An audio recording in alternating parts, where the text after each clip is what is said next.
The 9,992nd meeting of the Security Council is called to order.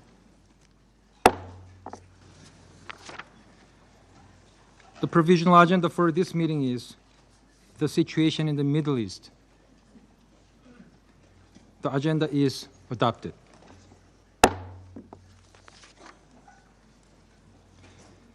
In accordance with Rule 37 of the Council's Provisional Rules of Procedure, I invite the representatives of Egypt, Jordan, Kuwait, Iraq, Israel, Qatar, Turkey, and the United Arab Emirates to participate in this meeting. It is so decided.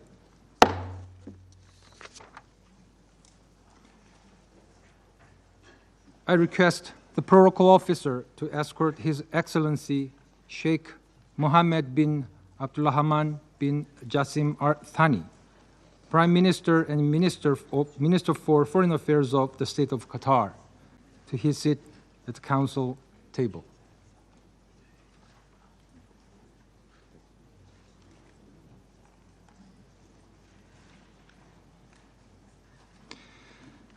On behalf of the Council, I welcome His Excellency Mr. Ayman Safadi, Deputy Prime Minister and Minister for Foreign Affairs and Expatriate of the Hashemite Kingdom of Jordan.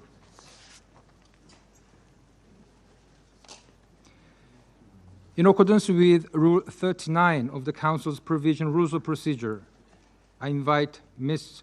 Rosemary DiCarlo, Under Secretary General for Political and Peace-Building Affairs, to participate in this meeting. It is so decided.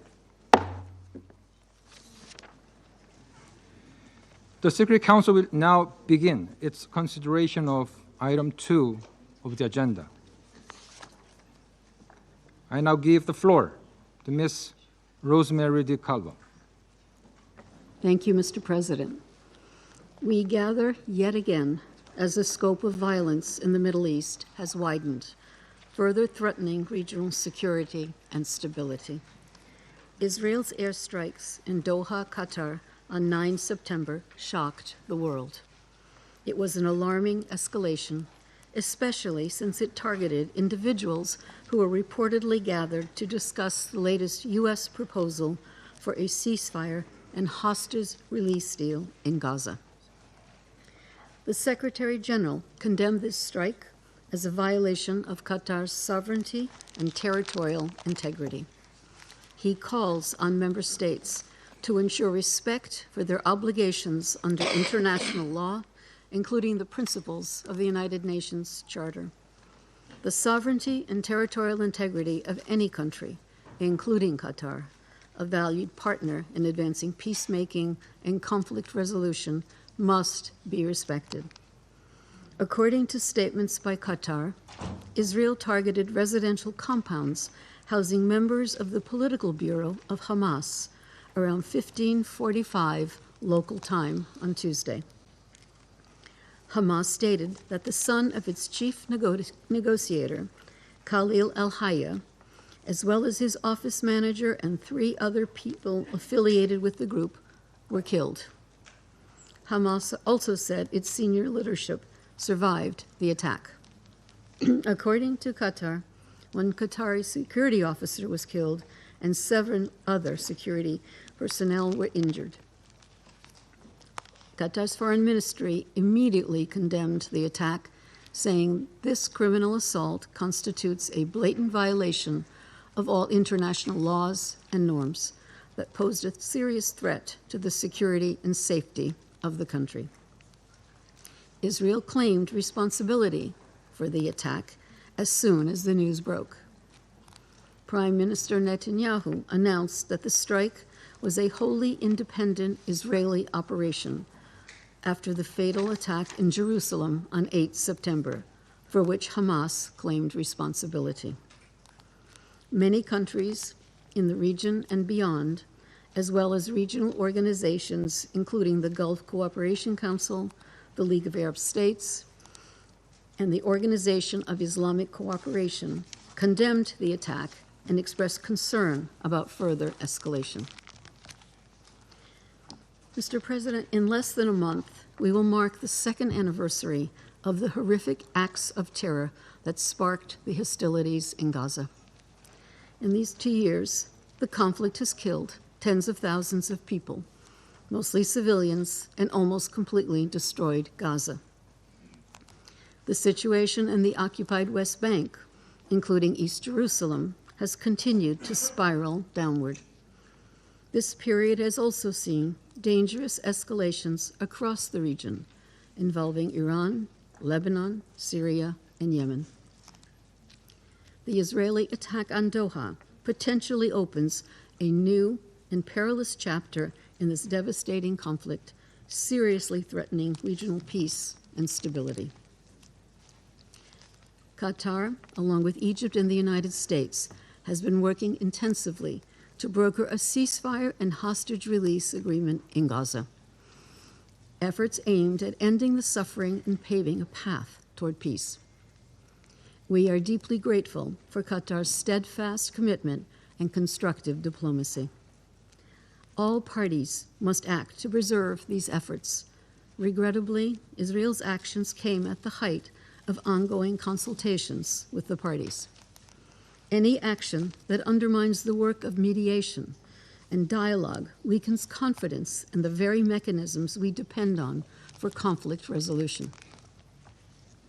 Preserving the integrity of negotiation and mediation channels is crucial for fostering the trust that parties need to engage in meaningful dialogue. It is also vital for safeguarding the norms that underpin diplomacy and peacemaking. Durable and just solutions to the crises in the Middle East will not come out of more violence and more fighting.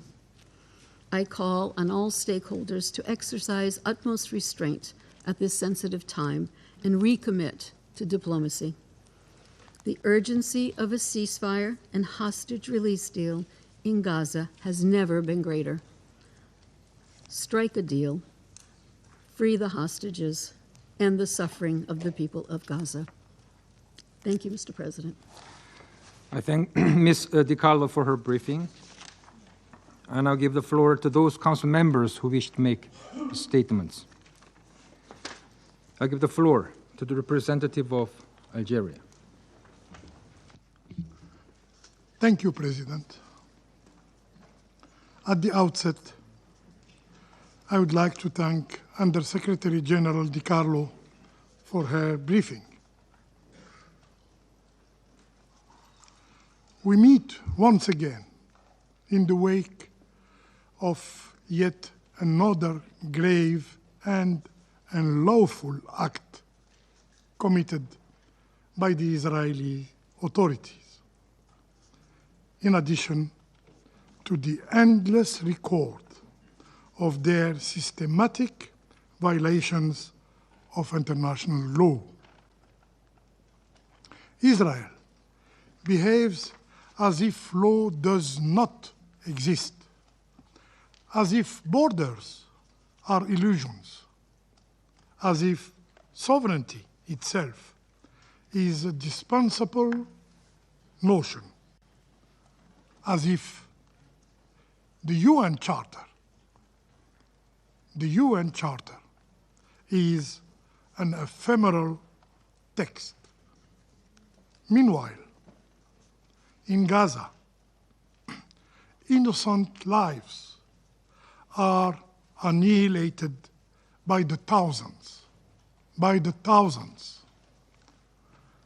The world watches helplessly, horrific image of destruction, devastation, and human despair. Yet, even that current carnage in Gaza is not enough for the Israeli authorities. In the span of days, Israel has struck Syria, Lebanon, Yemen, and now a renowned peace broker, the state of Qatar. This is not strength. It is recklessness. It is the sign of madness. It is the conduct of an extremist government unborn by immunity, by impunity. A government dragging the region and the whole world toward the abyss. Mr. President, Algeria strongly condemns and denounces the cowardly Israeli aggression that targeted the Qatari capital, Doha. We express our full solidarity with the brotherly state and people of Qatar. The recent attack in Doha is more than a violation of sovereignty of a UN member. It is an affront to diplomacy itself. It targeted a commended mediator working tirelessly to end the bloodshed in Gaza. It is irrefutable proof that the Israeli occupying power does not seek peace, does not seek peace, does not seek the release of hostages, does not seek the end of hostilities, but thrive on war. President, Israel persists in relying solely on the arrogance of brutality, mistaking oppression for power and coercion for security. Yet, history taught us that the path of domination yields neither peace nor stability. Violence brings violence. Impunity breeds war. Silence in the international community and of this very Security Council fuels chaos. And yet, this very council remains constrained, unable even to name the aggressor, to qualify aggression as a violation of international law. Mr. President, when will the international community awaken to its responsibilities? When will it deter the occupier? When will it halt the crimes and curb this reckless escalation threatening the entire region? The region, and indeed the world, demand meaningful action. Action to end aggression. Action to hold the occupying power accountable. Action to break the cycle of impunity.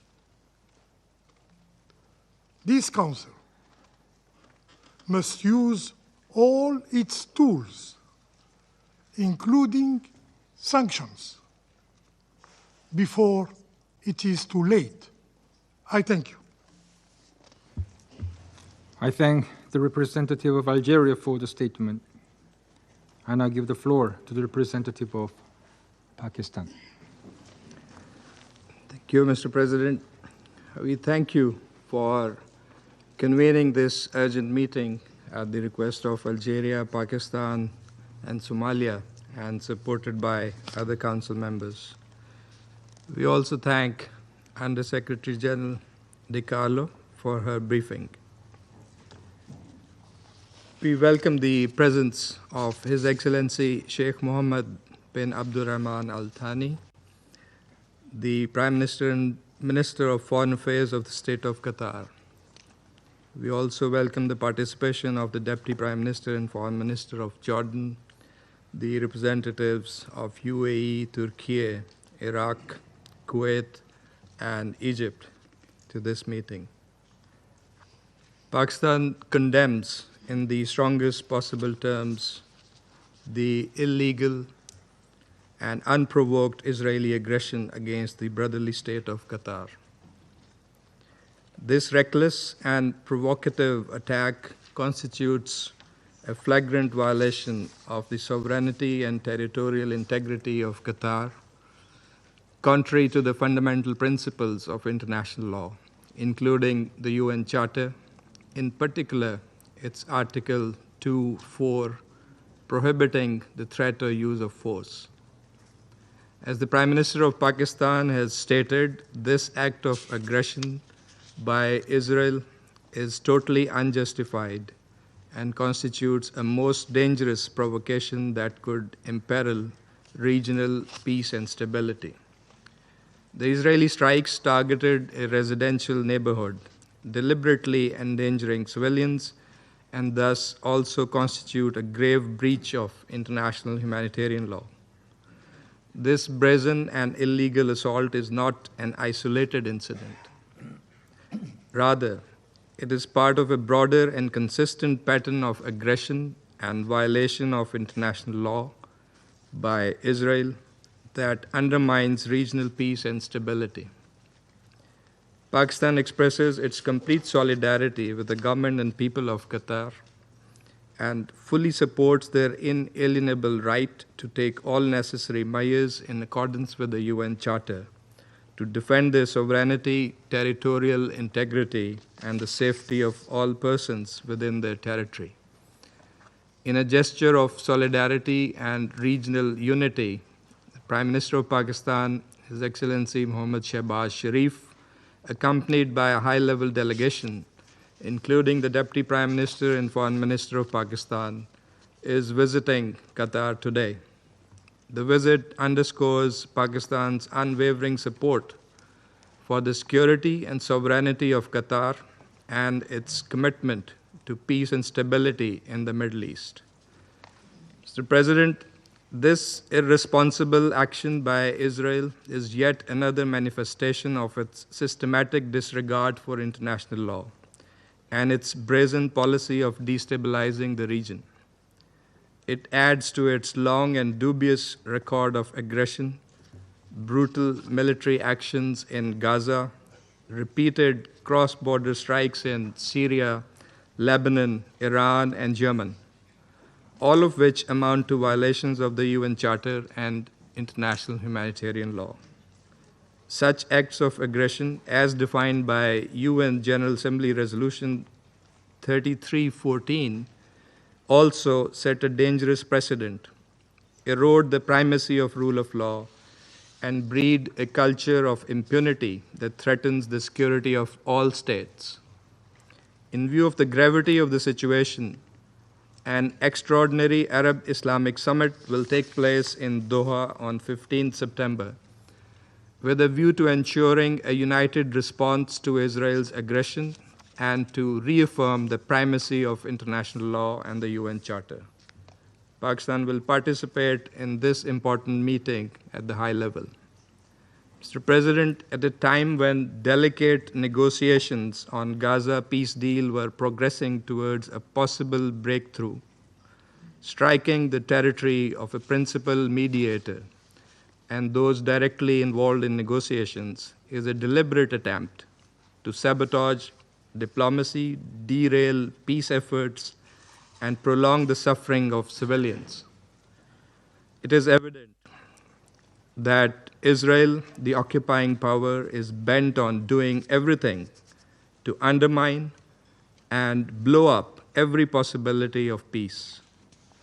It also raises serious questions whether the return of hostages was indeed a priority. Clearly, Israel's destructive policies are incompatible with the international community's quest for peace and stability. Sadly, it has been emboldened by the weak response and inaction by this Council. Pakistan commends Qatar's important and constructive role in facilitating mediation efforts, including for a ceasefire and release of hostages, which has been widely and consistently appreciated by all Council members, together with the role of Egypt and the United States. We recognize Qatar's tireless and principled engagement with all parties, often under most challenging circumstances, to keep the channels of dialogue open and advance prospects of peace. Qatar has consistently demonstrated leadership, wisdom, and commitment to humanitarian principles, working in close coordination with regional and international partners to bridge divides, promote peace, reduce tensions, and alleviate the plight of the Palestinian people. Undermining such a credible and indispensable mediator threatens to extinguish one of the few viable pathways towards a just and lasting peace. Targeting Qatar is thus not only an attack on a sovereign state, but also an attack on diplomacy and mediation itself. Pakistan welcomes the Security Council's condemnation of the strikes in Doha and expression of support for the sovereignty and territorial integrity of Qatar in line with the principles of the UN Charter. The Council must go beyond, must hold Israel accountable, safeguard the role and protection of mediators engaged in peace efforts, and recommit to the centrality of international law and the UN Charter in maintaining international peace and security.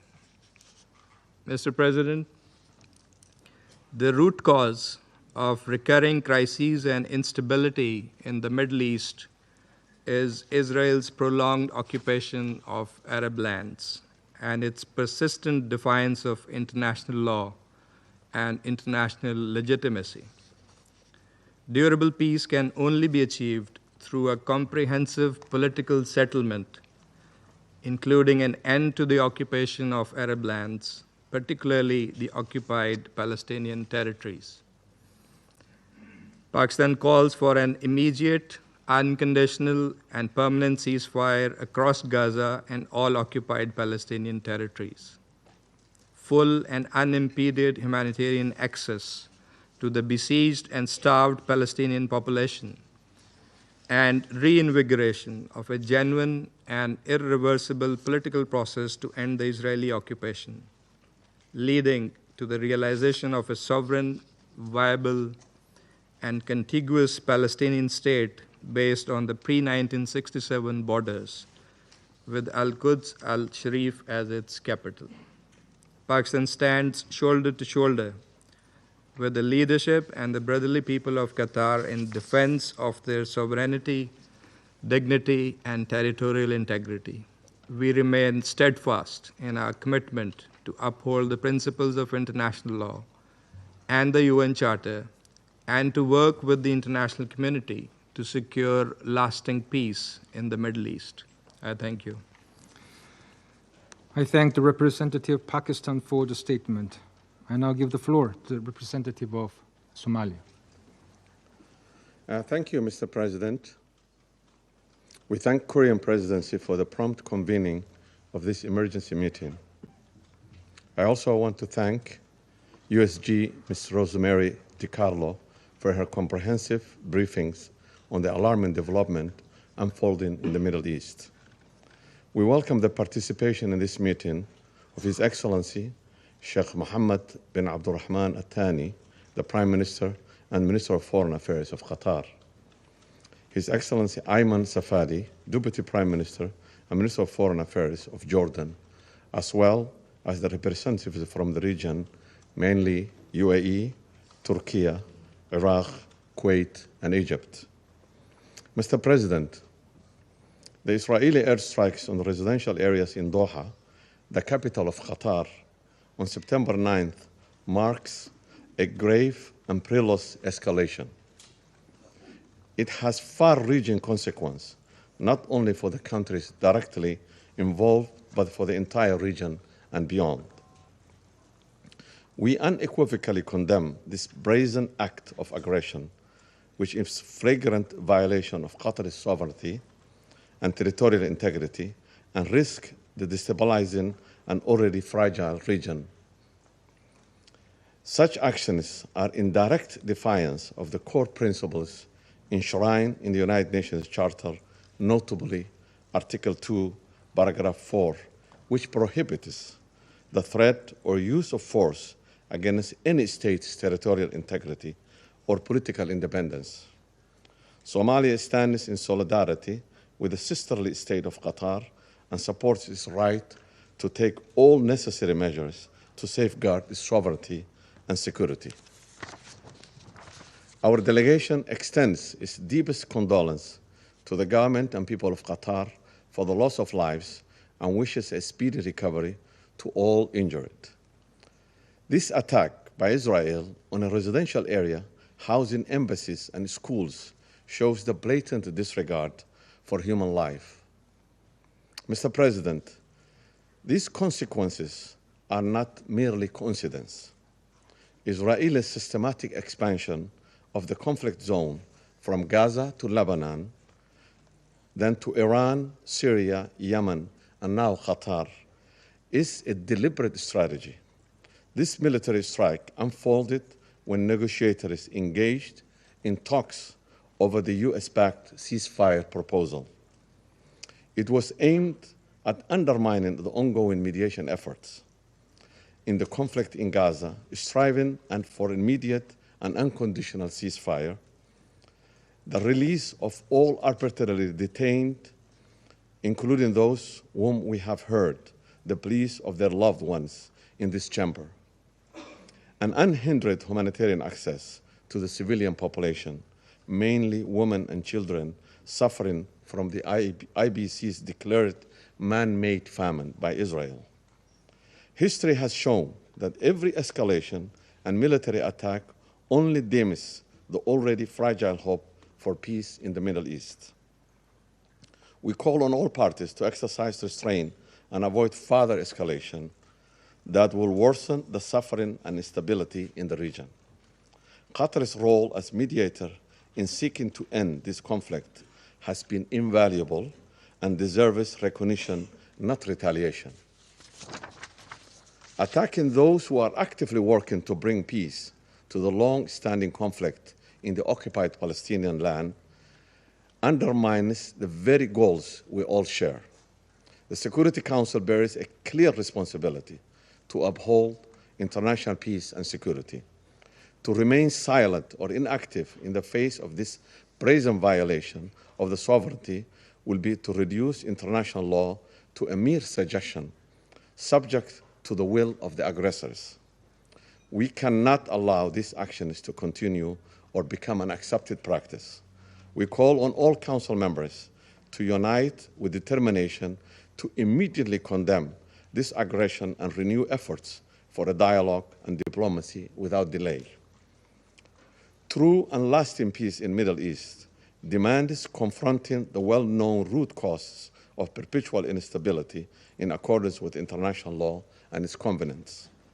To conclude, Mr. President, Somalia reaffirms its unwavering solidarity with the people of Qatar and joins the international community in demanding a swift return to diplomacy and adherence to international legal norms and the principles enshrined in the United Nations Charter.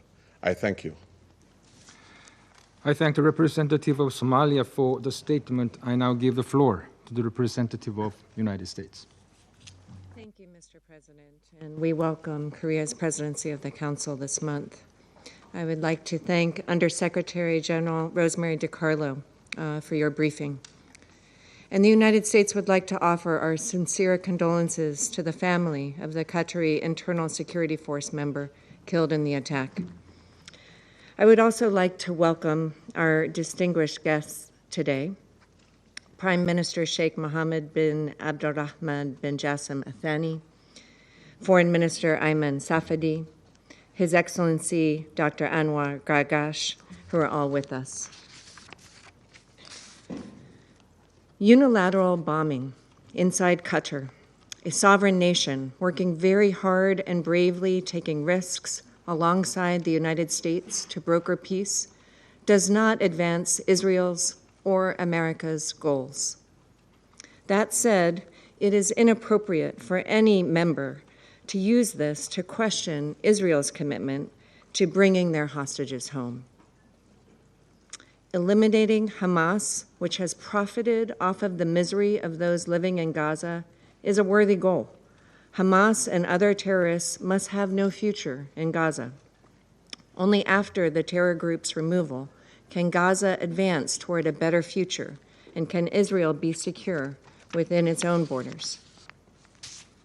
Colleagues, President Trump wants all of the hostages, living and dead, released, and this war to end now. And it will end if Hamas disarms, releases the hostages, and surrenders. But right now, Hamas continues to threaten Israel's security and deliberately prolong the anguish. That anguish must come to an end.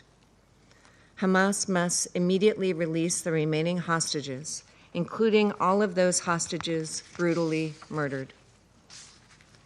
Prime Minister Netanyahu reiterated to President Trump his desire for peace when the two spoke yesterday. Notwithstanding the unfortunate nature of this incident, President Trump believes it could serve as an opportunity for peace. The President assured the Emir, as well as the Prime Minister of Qatar, that such a thing would not happen again on their soil. The United States will continue to work to release all the hostages, reach a ceasefire, provide humanitarian assistance, and end this conflict. Council and UN member states must continue to pressure Hamas to release the hostages, disarm, and surrender, rather than give the terrorist group a lifeline. Mr. President, the United States has worked tirelessly with Qatar and Egypt to end this horrific conflict. The region's people deserve a path forward, full of opportunity and free of Hamas. I thank you. I thank the representative of the United States for the statement. I now give the floor to the representative of Greece. Thank you, Mr. President. I would like to thank Rosemary DiCarlo for her briefing. I also welcome the participation of His Excellency the Prime Minister of Qatar and His Excellency the Deputy Prime Minister and Minister for Foreign Affairs of the Hashemite Kingdom of Jordan. Mr. President, we find today's meeting on the recent Israeli strike targeting the political bureau of Hamas in Doha to be of particular importance. We are gravely concerned about the strike in Doha. It constitutes a violation of Qatar's territorial sovereignty and is contrary to international law. Any further escalation in the region is of deep concern to us, and we call for an immediate de-escalation. We also note that the strike is not conducive to negotiations toward reaching a ceasefire. Qatar has played a crucial and sensitive role in hosting and mediating ongoing negotiations between Israel and Hamas alongside the US and Egypt. We reiterate that the use of force must be at all times aligned with international law. Equally, the sovereignty and territorial integrity of all states must be upheld as a matter of principle. Greece has condemned on multiple occasions and in the strongest possible terms the October 7 terrorist attacks perpetrated by Hamas. We continue to call for the immediate and unconditional release of all hostages inhumanely held ever since. We firmly believe that Hamas, as a terrorist organization, cannot and should not have any political role in the future governance of Gaza. Similarly, we unequivocally condemned the recent terrorist attack in East Jerusalem. Both are abhorrent incidents which highlight the urgency of reaching a political solution, one that will bring stability and prosperity, breaking the cycle of violence. In this context, disrupting ongoing diplomatic efforts is dangerous. Mr. President, dear colleagues, the diplomatic channel spearheaded by the US, Egypt, and Qatar has provided thus far the only credible pathway for ending the suffering. It was through this channel that some hostages could rejoin their loved ones in the beginning of the year. It was through this channel that a ceasefire, allowing for much-needed relief for the suffering Palestinian population, was brokered back in January. As this suffering in Gaza continues and hostages remain in the captivity of Hamas, a ceasefire is once again sorely needed. Dialogue, no matter how fragile, must therefore be protected. It is absolutely necessary and essential for moving towards de-escalation and lasting peace. Echoing the statement of the Secretary General, we urge all parties to recommit to the diplomatic process with a sense of utmost urgency. The road ahead is difficult and challenging. Efforts aiming at a ceasefire must not be derailed. Only a ceasefire, paving the way for a political two-state solution, will allow for the spiral of violence to end. It must come to an end now. Thank you, Mr. President. I thank the representative of Greece for the statement. I now give the floor to the representative of Russian Federation. Mr. President, we thank the presidency for the prompt convening of the meeting in connection with Israeli strikes on Qatar at the request of Algeria, with support from Somalia, Pakistan, France, and the United Kingdom. We are grateful to the Undersecretary General, Rosemary DiCarlo, for the briefing. We attentively studied the position of the Qatari side, which was set out in the letter which was circulated on the 9th of September. We believe that such assessments of what transpired will be provided by the Prime Minister, Minister for Foreign Affairs of Qatar. We welcome your participation, Mr.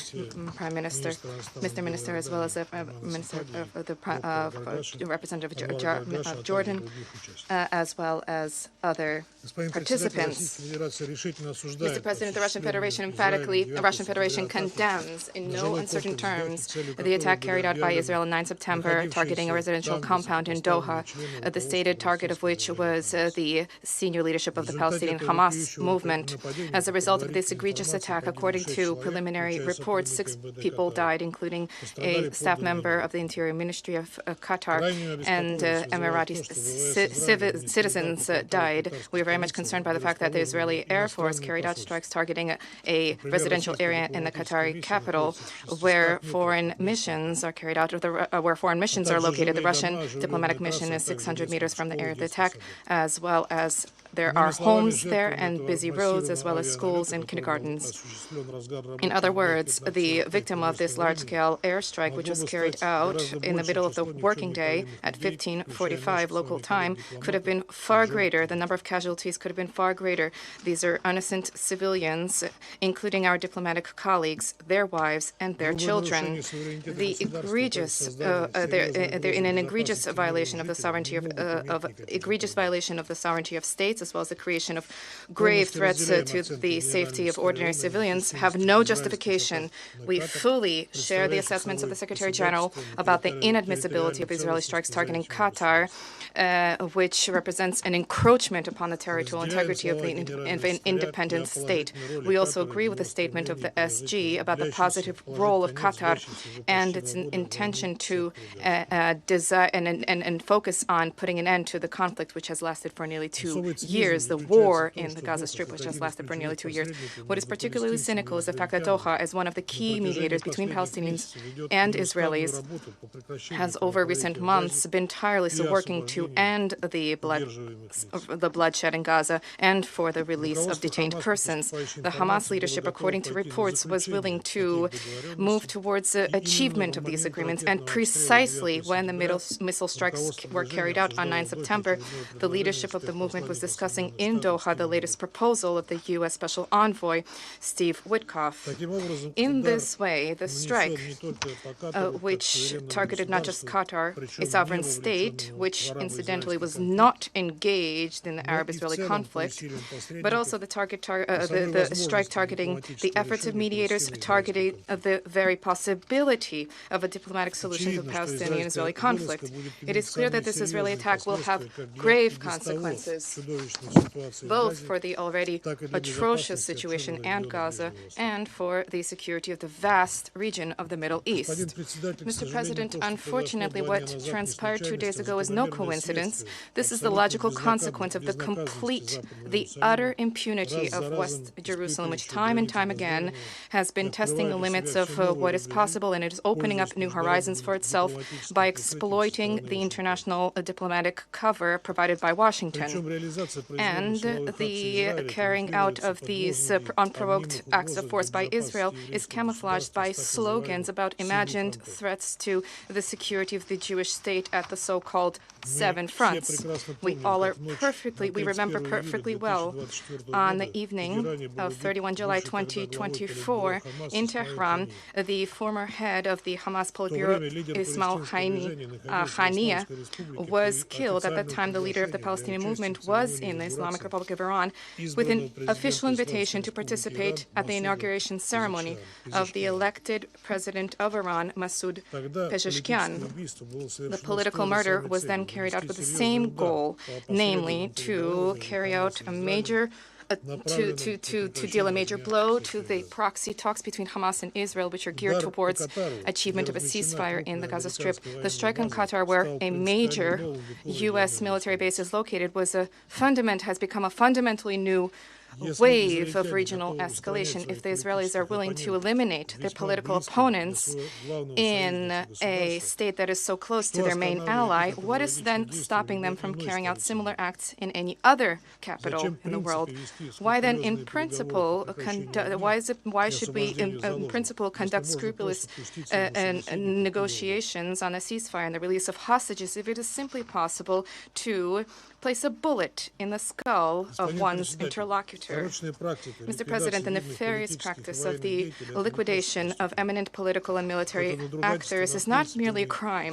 This is a desecration of the principles of civilized cooperation among states. This poses threats of uncontrolled escalation. We call upon West Jerusalem to abandon the reckless acts of aggression which provoke the ongoing waves of violence in the region. There is a need for all members of the Council to send a similar message. I believe that it is clear now to all that Washington's stated focus on so-called quiet diplomacy not only is failing to yield results, but this is fraught with generating new risks and further escalating tensions in the already fraught atmosphere. And by specifically referring to that premise, the U.S. delegation has for nearly 2 years been blocking all efforts at the Security Council. It is difficult to identify where lightning needs to strike for Washington to finally recognize that multilateral diplomacy through the Council is not just not an obstacle, but this is the only tool that is available and necessary to reverse the situation on the ground. In this connection, we support the focus of the 10 non-permanent members of the Council to advance a draft Security Council resolution resolution on the situation in Gaza, with an emphasis on the demand for Israel to lift all limitations on the delivery of humanitarian assistance to the Strip. We trust that this product will also incorporate a call for a ceasefire, without which it will be simply impossible to alleviate the humanitarian situation there. We believe that the adoption of the resolution will be an important and effective measure to alleviate the plight of the Palestinian people. Mr. President, to conclude, I wish to once again extend solidarity to the people and leadership of Qatar who have been targeted by the hawkish military political cabinet in Israel. The consolidated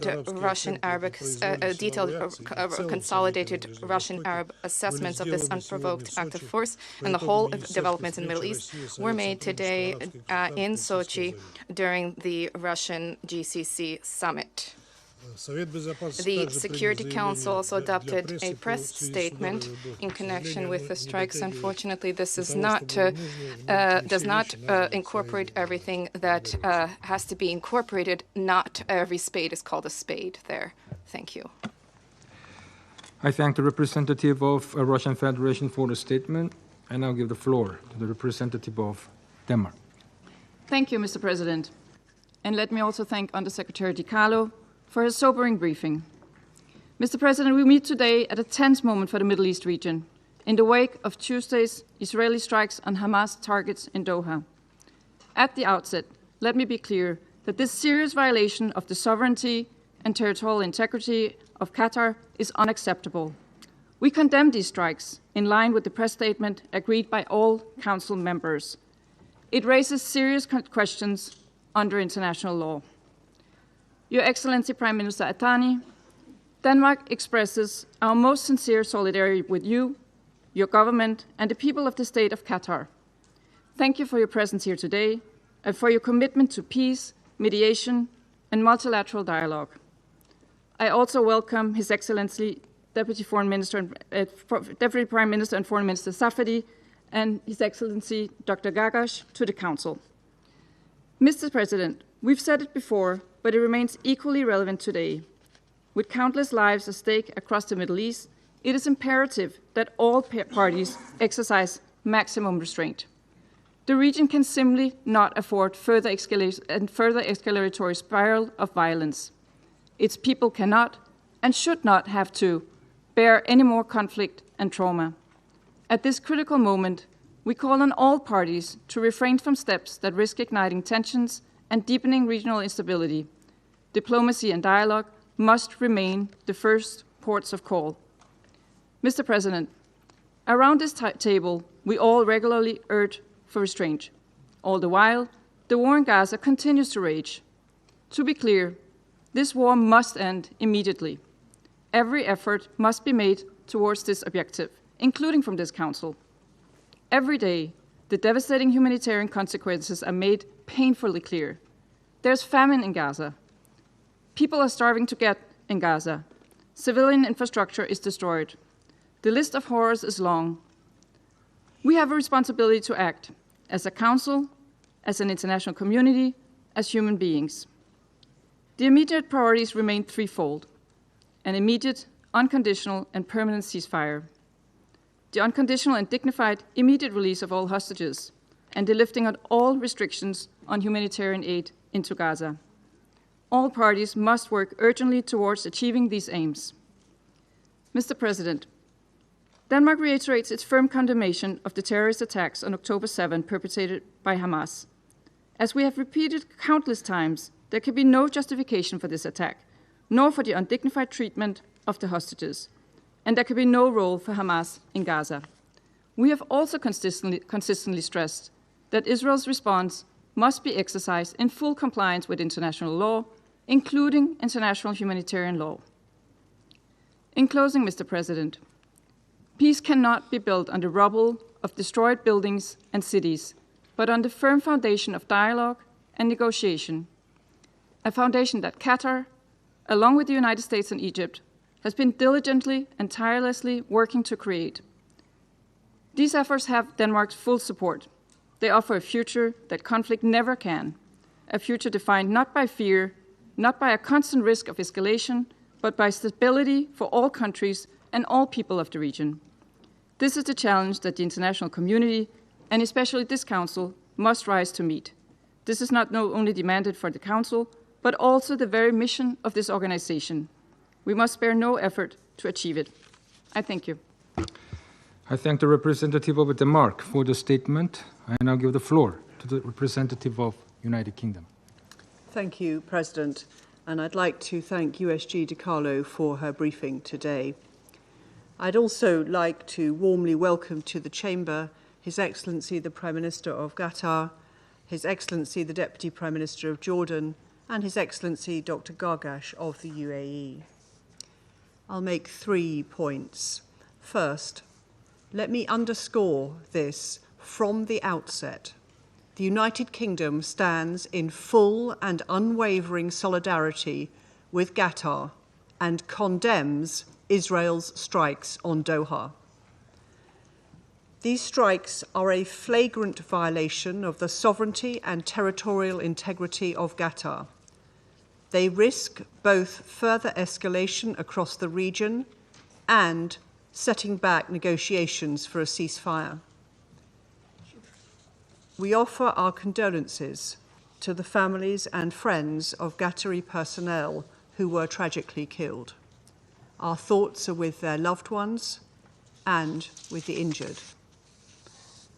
Qatar has long been a tireless broker for peace in the Middle East and beyond, and we commend the resolute commitment of His Highness the Emir to champion diplomacy and dialogue. So to reiterate, we wholly condemn the strikes on Qatar, which will do nothing to deliver peace in the Middle East or to help safeguard Israel's long-term security. My Prime Minister made this clear to President Herzog when they met yesterday. And like others, I welcome the clear message of support to Qatar that this Council has sent through our press statement today. Second, the UK has been clear that Hamas is a terrorist organisation, and we condemn the October 7 atrocities in the strongest terms. We reiterate that Hamas must release all the hostages, sign up to an immediate ceasefire deal, and commit to disarm. It can play no part in the future governance of Gaza. Third, with each day that passes, the hostages suffer in appalling conditions, and the people of Gaza endure starvation and repeated displacement. This week's evacuation orders across northern Gaza will worsen the humanitarian catastrophe. The Israeli government's decision to further escalate its offensive in Gaza is wrong. And today, I reiterate that we urge Israel to reconsider immediately. We staunchly support the efforts of Qatar, the United States, and Egypt to achieve a ceasefire in Gaza, to secure the release of the hostages and bring this conflict to an end.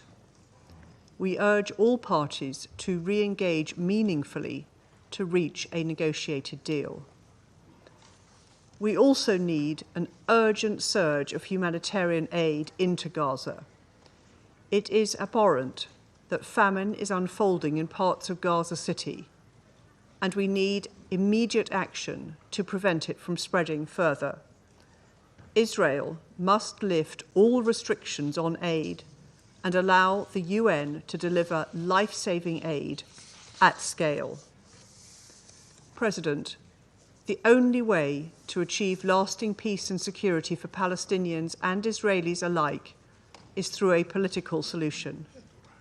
The UK will continue to work with our partners to develop a framework for long-term peace consistent with a two-state solution.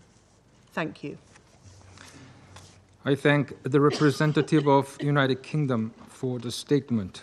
I now give the floor to the representative of Slovenia.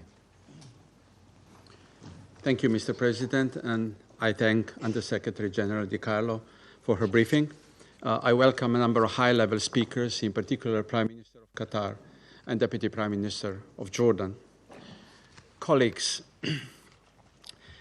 sovereignty and territorial integrity of countries across the region violated.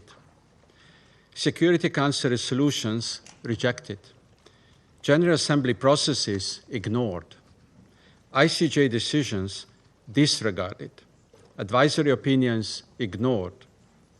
Civilians starved and killed. International mechanisms flouted. The UN pressured. Humanitarian and medical workers, journalists attacked. Inhumanity and simply cruelty. A sense of complete impunity.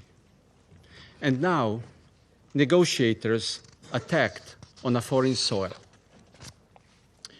I wonder, is this how peace is pursued? Is this really a way to bring hostages home? Slovenia is gravely concerned over the latest escalation in the Middle East. We strongly condemn the Israeli attack on the sovereignty and territorial integrity of the State of Qatar, and we stand in solidarity with Qatar. We once again call for full respect of the UN Charter and rules of war. Nobody is above the law, no matter how mighty one feels. We commend the crucial and constructive role of Qatar, a key mediator for a ceasefire in Gaza and for the release of hostages. We thank them for their efforts and urge them to continue. This Council has been unequivocal in our support to the role and work of the mediators, Egypt, Qatar, and the United States. Everyone around this table supports the process of mediation. What more can be said in this Council? How else can we say that all the red lines have been crossed and that enough is really enough? Colleagues, it's not the attempts of the Council members that are preventing solutions. It is allowing this sense of impunity of Israel to continue.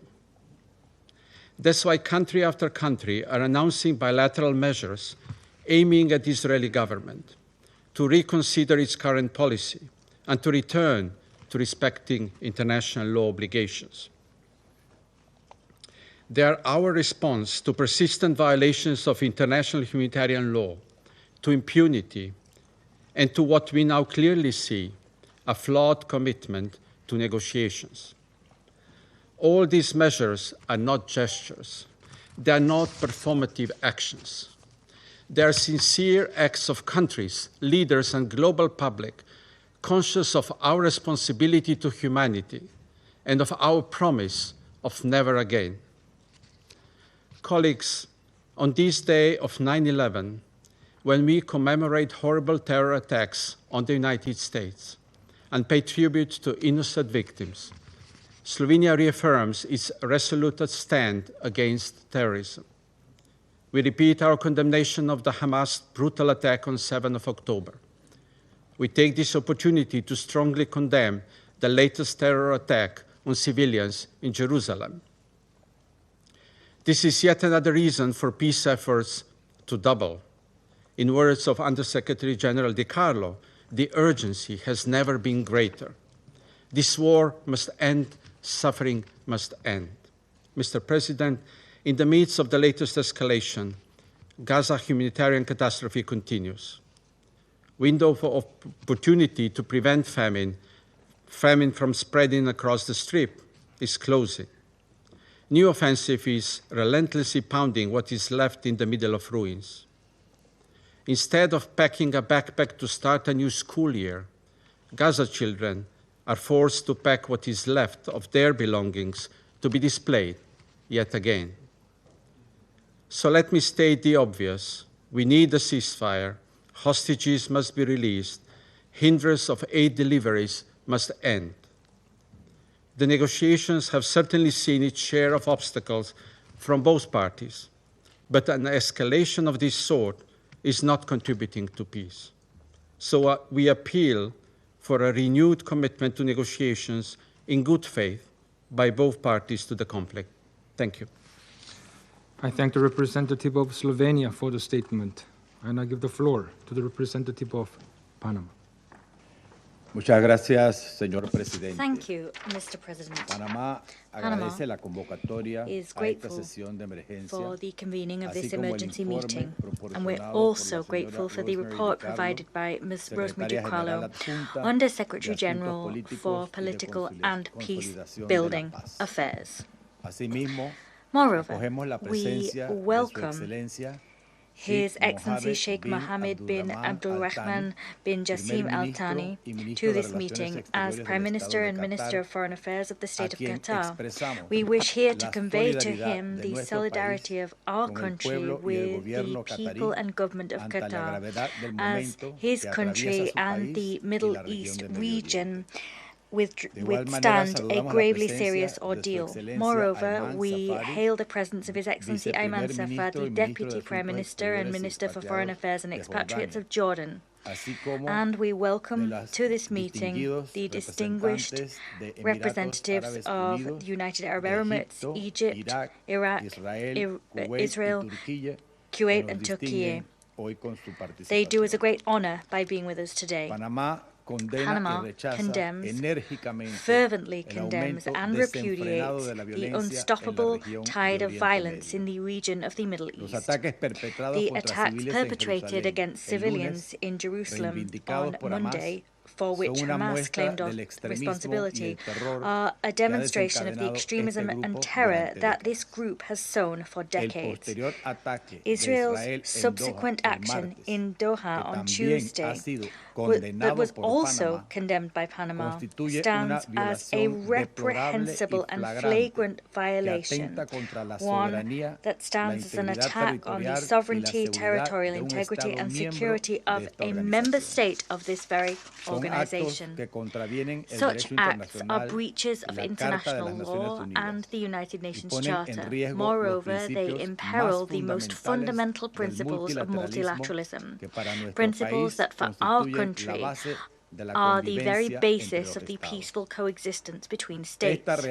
These facts demonstrate that the continued use of force and force alone has not offered nor will it be able to offer a solution to this current war. Neither has this exclusive use of force resolved, or will it be able to resolve the deep root causes that have caused the Israeli-Palestine conflict to rage on for almost 8 decades. On the contrary, the use of force has simply seen the entrenchment of the logic of extremes. It has fueled a cycle of violence which hinders and indeed blocks any path towards a political solution. The result of these acts has been more uncertainty, greater risks to the entire civilian population, including to the hostages that remain in Gaza, and the weakening of the mediation process spearheaded by Qatar, Egypt, and the United States. Attacking a state who is acting as a mediator and who has acted as headquarters for negotiations seeking peace, as is the case with Qatar, is a direct strike on the possibility of achieving a ceasefire in Gaza, a ceasefire which is vital to halt the suffering of the Palestinian civilian population and to open a safe environment to allow the immediate, dignified and unconditional release of all hostages who are now not safer, but on the contrary, facing even greater risk. These irresponsible actions are not simply a threat to the security of the civilian population. They may also have, and indeed did, imperil accredited diplomatic missions in Doha, including the Embassy of Panama, only a short distance away from the attack, some 100 meters. We wish to express our sincere condolences with the families of the Qatari victims victims este tipo de incidentes and que other pudieron haber victims of tenido this víctimas attack. incluso de otros países There may have amigos been victims socavan from los other esfuerzos friendly countries, internacionales and por that garantizar un undermines entorno international seguro y friendly efforts estable, to guarantee that we have a indispensable para el stable, diálogo safe y environment la crucial for negociación. dialogue and Señor negotiation. presidente, lo Mr. ocurrido en President, Doha what occurred in forma parte de Doha una is vorágine part de violencia of que a también se refleja en los ataques reportados spiral of contra una violence, flotilla which is humanitaria en also Túnez y en reflected in general the attacks en la waged devastadora against situación en a Gaza y humanitarian Cisjordania. flotilla in Tunisia and more Panamá generally in the privilegia la devastating negociación y situation el in diálogo Gaza and the West como Bank. únicas Panama vías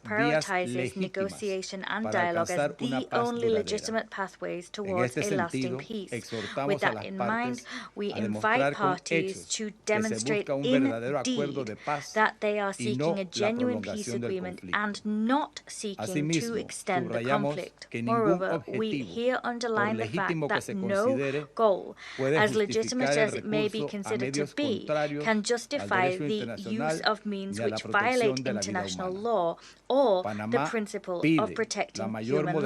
moderación a las Panama partes asks y the las parties to insta exercise a the redoblar utmost sus restraint. We esfuerzos urge them to para step up their alcanzar con efforts to urgencia urgently un achieve alto al fuego a sostenible, sustainable facilitar ceasefire la to liberación facilitate the inmediata e immediate and incondicional unconditional de release todos of los all rehenes hostages y garantizar el and to acceso seguro, guarantee the adecuado y safe, continuo de la vital ayuda appropriate humanitaria and en Gaza. sustained access of La humanitarian aid, experiencia vital de humanitarian la aid to tregua Gaza temporal, at scale. aunque The corta y experience frágil, of the temporary demostró truce, que es however short posible and fragile it detener el was, sufrimiento humano, demonstrated that it permitir is la entrega de possible to halt asistencia de manera efectiva, human suffering, sin just as it restricciones is y to avanzar allow en the la effective liberación de los delivery of rehenes. humanitarian aid in an Señor unfettered presidente, way and to make progress with releasing the hostages. la idea Mr. de President, querer a source of justificar grave y concern aplicar is la the violencia notion bajo la of wishing lógica to de que el fin justify and justifica wage los war medios. on the basis of the premise that the ends Cualesquiera justify the estos sean, means, y que whatever puedan those ends may aplicarse be. contra cualquiera, cuando sea, And donde sea y como sea. Our En el principles caso de must be Oriente Medio, upheld, esa whoever lógica is solo concerned. ha dejado y dejará The use más of this ends destrucción y justify the means sufrimiento. logic will simply sow La cacería more indiscriminada destruction de and enemigos suffering. The no indiscriminate conduce a witch la hunt of paz. enemies Por el does not contrario, lead to peace. On prolonga the la guerra contrary, y it merely multiplica el dolor extends de war inocentes and que quedan worsens the atrapados suffering en of medio del innocent people asedio. that are trapped in the La midst of the historia siege. enseña que History la has paz taught us that se peace negocia y se is hace something con negotiated los and enemigos. made with our Es enemies. momento The de time optar has por la come to contención choose y abrir restraint espacio a la and diplomacia to allow antes de room que for nuevas diplomacy acciones before sigan new intensificando actions la crisis. further exacerbate the Panamá crisis. reitera que no existe Panama solución reiterates that militar, there is no solo un military proceso solution, político only integral, a justo y comprehensive, duradero, just and lasting basado en el political derecho process based on internacional, en las international law resoluciones and on the pertinentes de las Naciones relevant Unidas, resolutions of the y en el United principio de Nations, dos estados as well y as on sus the pueblos principle of two que states convivan and their en paz y peoples seguridad, living in peace and podrá security, garantizar la will estabilidad de be la región able y to la guarantee the seguridad stability of de the todos. region and the Muchas gracias. safety and security of all. Thank you. I thank the representative Panama for the statement. I now give the floor to the representative of Sierra Leone. Thank you, Mr. President. Mr. President, I thank you for convening this emergency meeting of the Security Council. And I also thank Undersecretary General Rosemary DiCarlo for a briefing.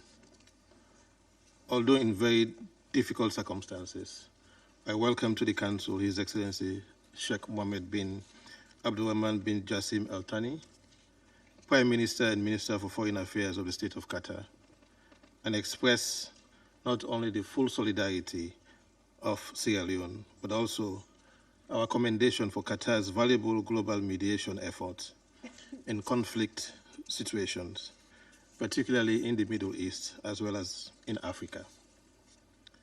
I also welcome to the Council His Excellency Mr. Ayman Safadi, Deputy Prime Minister and Minister for Foreign Affairs and expatriate of the Hashemite Kingdom of Jordan.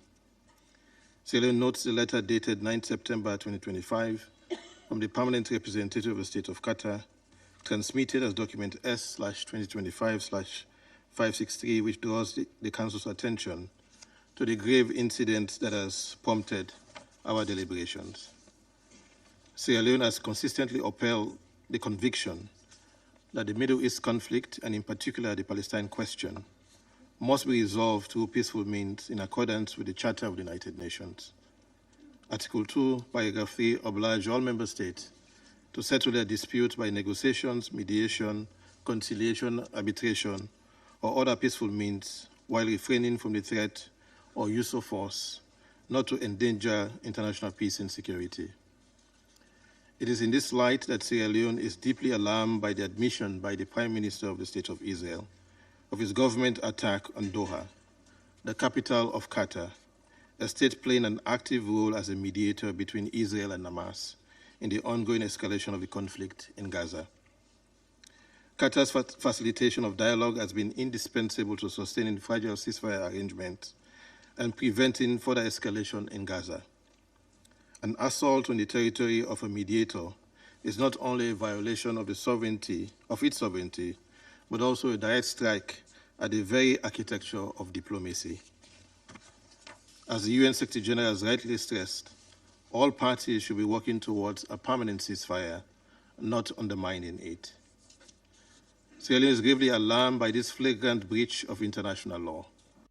We strongly condemn Israel's attack in Doha, and we support the press statement just agreed by the Council members, which emphasizes the vital role that Qatar continues to play in mediation efforts in the region, alongside Egypt and the United States.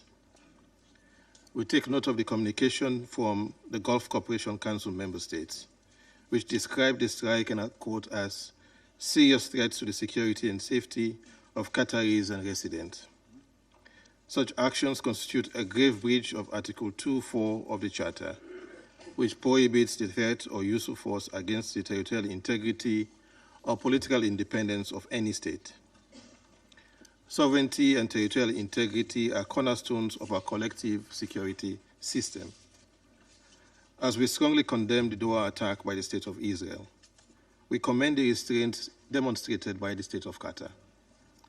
Sierra Leone calls for the continuation of the exercise of maximum restraint, the peaceful resolution of dispute, and full respect for the sovereignty and territorial integrity of the State of Qatar, in compliance with international law, the Charter of the United Nations, and provisions of relevant Security Council resolutions. States with influence must leverage such influence for de-escalation and peace in the region. Mr. President, beyond the violation of sovereignty, Sierra Leone is gravely disturbed by reports of targeted assassinations of individuals who should be considered protected persons under international law, particularly international humanitarian law. Equally troubling are reports of such assassinations in residential areas. The Geneva Conventions, particularly the Fourth Convention, and their additional protocols, clearly prohibit violence against civilians and all persons not taking a direct part in hostilities. The Geneva Conventions explicitly forbid violence to life and person, in particular murder of all kinds, against those not taking active part in hostilities. Mediators, negotiators, medical personnel, journalists, humanitarian staff, and civilians remain under the protection of international law. Willful killing of such persons constitutes a grave breach of the Geneva Conventions and a war crime. We are appalled by the deliberate targeting of civilians and mediators under safe conduct, acts that undermine the distinction between combatant and non-combatant, including those not taking part in hostilities, with no continuous combat function, and outside areas of hostilities. We must be clear. International law does not recognize revenge. International law recognizes only lawful self-defense on the use of force against imminent unlawful attack or collective action authorized by the Security Council. Acts motivated by revenge, retaliation are illegal. No justification can excuse deliberate attacks on those who are not engaged in active combat functions. Colleagues, these developments point to a larger challenge confronting the international community: the persistence of impunity in the face of serious violation of the UN Charter and international law. When such acts are met with silence or selective responses, perpetrators are emboldened to continue, eroding the credibility and weakening the rules-based international legal order. for the Council failure to respond risk reducing this body to a bystander in the very crises it is mandated to address, and would amount to a referendum on the system we've built. Sierra Leone therefore urges this Council to affirm unequivocally the inviolability of the sovereignty and territorial integrity of Qatar and all member states to ensure that unlawful assassinations of protected persons are thoroughly investigated, to hold perpetrators accountable under international law, and to redouble efforts to bring the current conflict to an end through genuine good faith negotiations leading to a just and lasting peace. Mr. President, as we speak to the violations of the sovereignty of the State of Qatar, in the State of Palestine, in both the West Bank and Gaza, the inhumanity continues with ongoing hostilities. We remain gravely concerned about the humanitarian catastrophe in the Gaza Strip, with the declared famine, bombardment, and evacuation orders in Gaza City, mass displacement, act and rhetoric evincing genocidal intent. We are equally gravely concerned about the plight of hostages and recall with condemnation the 8 September attack on Israeli civilians at a Jerusalem bus stop, in which 6 people were killed and 8 others wounded. Violence on either side will only breed more violence, deepen suffering, and erode prospect for peace. We reiterate the imperative for an immediate ceasefire, the safe and unimpeded delivery of humanitarian aid, and the release of all hostages. The Council must demand a ceasefire, particularly when a mediator state has been so flagrantly attacked. The peoples of the Middle East, and indeed the peoples of the world, look to this Council for leadership, consistency, and resolve. Upholding the Charter is not optional. It is a binding obligation. Sovereignty must be respected, civilians and other protected persons must be safeguarded, and international law must be enforced without fear or favor. Only by doing so can we end impunity, restore confidence in the rules-based international legal order, and open the path to peace.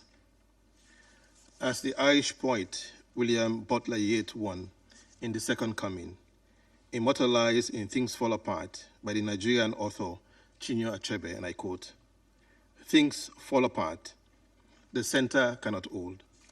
Mere anarchy is loose upon the wall," end of quote. The United Nations is the center of the post-1945 multilateral rules-based system, and the Security Council its nucleus for peace and security. We must therefore act now with unity and determination. Anything less will betray our collective responsibility and the trust that the peoples of the world have placed in us. The system, as we know it, risks falling apart, and anarchy would indeed be loose upon the world. I thank you. I thank the representative of Sierra Leone for the statement. I now give the floor to the representative of Guyana. Thank you, Mr. President, and thank you for convening this briefing with the requisite urgency. I welcome the participation of His Excellency, the Prime Minister of Qatar, and His Excellency, the Deputy Prime Minister of Jordan in today's meeting. I also thank the delegations of Algeria, Pakistan, and Somalia for requesting the meeting, and express appreciation to Under-Secretary General Rosemary DiCarlo for the important information provided regarding Israel's military strike on Doha this Tuesday. Mr. President, Guyana condemns this violent act by Israel, which is a flagrant violation of international law and a direct and unprovoked assault on the sovereignty and territorial integrity of the State of Qatar. We noted the destruction caused by the attack and that a Qatari national was killed. We express our full solidarity with the Amir and people of the State of Qatar. Mr. President, international law is under threat, and the Middle East region has unfortunately been the theater of too many frequent and serious violations of international law. Syria, Iran, Yemen, Lebanon, and now Qatar have all suffered violations of their sovereignty and territorial integrity by Israel following unilateral decisions by the latter to militarily strike these countries. Just yesterday, we received reports of Israel's attack on Yemen involving strikes on civilian and residential facilities and the killing of several persons. Guyana reiterates its strong condemnation of these violations of international law and calls for full accountability for these crimes. The culture of impunity must not be allowed to take root, and this is precisely what is happening in the face of the Council's inability to respond decisively to these breaches of the peace and acts of aggression. Israel's protracted war in Gaza and its unlawful occupation of Palestinian territory remain at the center of the instability in the Middle East. Ending the war in Gaza and resolving the question of Palestine are therefore urgent priorities that the Council must advance pursuant to its responsibility for the maintenance of international peace and security. We further stress that the efforts of mediators to end the war in Gaza and to secure the release of the remaining hostages are seriously undermined and complicated by actions such as those taken by Israel on Tuesday. The success of the mediation efforts depend on the good faith engagement of all parties. The bombing of representatives of one party in the territory of one of the mediators risks setting back peace efforts. Israel's actions also belie its stated commitment to bring the hostages home. The state of Qatar has been a consistent ally in fighting terrorism and has been instrumental in the mediation efforts alongside the United States and Egypt to bring about a diplomatic solution to the war in Gaza and to secure the release of hostages still held there. Israel's recent actions do not in any way help these efforts. In the context of the foregoing, Guyana makes the following 4 appeals. First, the state of Qatar must be redressed for the unlawful act committed against it by Israel. The international order is premised on the rule of law, and states cannot simply contravene international law and the UN Charter in pursuit of unilateral objectives. Repeated violations of international law, if consistently met with no firm response from international organs such as the United Nations Security Council, risk engendering chaos and instability. Second, Israel's brutal war on Gaza must end immediately, unconditionally, and permanently. The catastrophic and man-made suffering to which civilians are subjected and which has now escalated to famine is a daily and painful reminder of how much this war continues to cost Palestinian civilians. Guyana urges the Security Council to take appropriate and urgent action in keeping with its responsibility to protect Palestinian civilians. Third, Guyana appeals to Israel to cease its warmongering in the already volatile Middle East. Too many fires have been ignited in the region, presenting serious risks to international peace and security. Israel must abide scrupulously with its obligations under international law. Fourth and final, Mr. President, we need strong political will to resolve the question of Palestine in a just, peaceful, and comprehensive manner. 8 decades is too protracted a period to have an entire nation living in a state of flux, marked by recurrent cycles of violence and oppression. This goes against all the values of the United Nations. Until we settle the Palestinian question, our work will not be truly comprehensive in reach. We urge all Council members and the wider membership of the United Nations to resolve that the 80th year of our organization would be the year in which we take strong and positive actions for the Palestinian people in their just struggle for peace and self-determination. Guyana resolves to doing its part to this end. I thank you. I thank the representative of Guyana for the statement. I now give the floor to the representative of France. Merci, Monsieur le Président. Mr. President. Tout d'abord, je remercie la First and secrétaire foremost, I générale wish to adjointe thank the aux affaires Undersecretary General politiques for et à la consolidation de la paix, Madame Rosemary DiCarlo, pour un exposé qui établit les faits de façon éclairante. Je salue la présence parmi nous de son Excellence, cher Mohamed Ben Abdelrahman Al-Thani, Premier ministre et ministre des Affaires étrangères du Qatar, ainsi que de son Excellence, M. Ayman Safadi, vice-premier ministre et ministre des Affaires étrangères de Jordanie, et de son Excellence, M. Al-Gargash, conseiller diplomatique du président des Émirats arabes unis. Je salue également la présence des UAE. I also welcome the representative of de Israel, la Turquie, de of Turkey, du Koweït of Iraq, et de l'Égypte. of Monsieur le Kuwait, Président, and merci of d'avoir Egypt. convoqué cette réunion Mr. President, thank you for having convened this emergency meeting, which has been supported by France. As was clearly expressed by the President of the French Republic, the strikes claimed by the State of Israel, which struck Qatari soil on 9 September 2025, are unacceptable, regardless of the motivation. There is an important need for the Security Council to condemn them. France reaffirms its commitment to respect for the sovereignty and territorial integrity of Qatar in accordance with the principles of the Charter of the United Nations. We extend our full solidarity with the Emir, to the Emir of Qatar, His Highness Excellency Sheikh Tamim Al Thani, as well as the Qatari people. The President of the Republic of France yesterday extended to the Emir of Qatar our full support. These strikes represent a grave violation of international law. Let us recall that the use of force throughout and at all times is strictly regulated by the Charter of the United Nations. These strikes generate a grave risk to regional stability, which has already been imperiled by an alarming escalation of tensions in Lebanon, in Syria, and the entire region. It is in the interest of all parties, including Israel, to avoid a new cycle of violence with devastating consequences for the entire region. Therefore, we call upon all parties to exercise utmost restraint. These strikes, lastly, targeted the very area where critical talks are being held for peace in Gaza and targeted those who were conducting the talks to achieve a ceasefire and the release of all hostages who are still being held by Hamas in Gaza.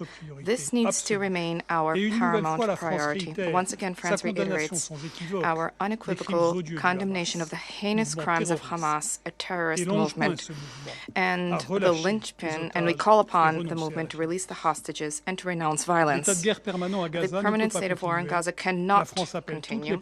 France calls upon all parties to remain engaged in good faith to return in good faith negotiations to end this war in Gaza. To that end, we welcome the tireless efforts of Qatar, which alongside Egypt and the United States has been engaged in critical mediation efforts, and we are very much grateful to Qatar, a key mediator, and we call upon them to continue mediation to that end. Mr. President, there is an alternative to the cycle of violence. That is a political solution rooted in a two-state solution. This is the only way to achieve a lasting peace and security for the Israelis and for the Palestinians, as well as for the entire region. This solution hinges on the recognition of a sovereign Palestinian state with renewed and reformed governance. This solution hinges on the disarmament of Hamas, its exclusion for the future governance of Hamas, governance of Gaza, and the deployment of an international stabilization mission in the Strip. And the solution hinges on Israel's regional integration and the ultimate establishment and construction of a robust security architecture for the entire region.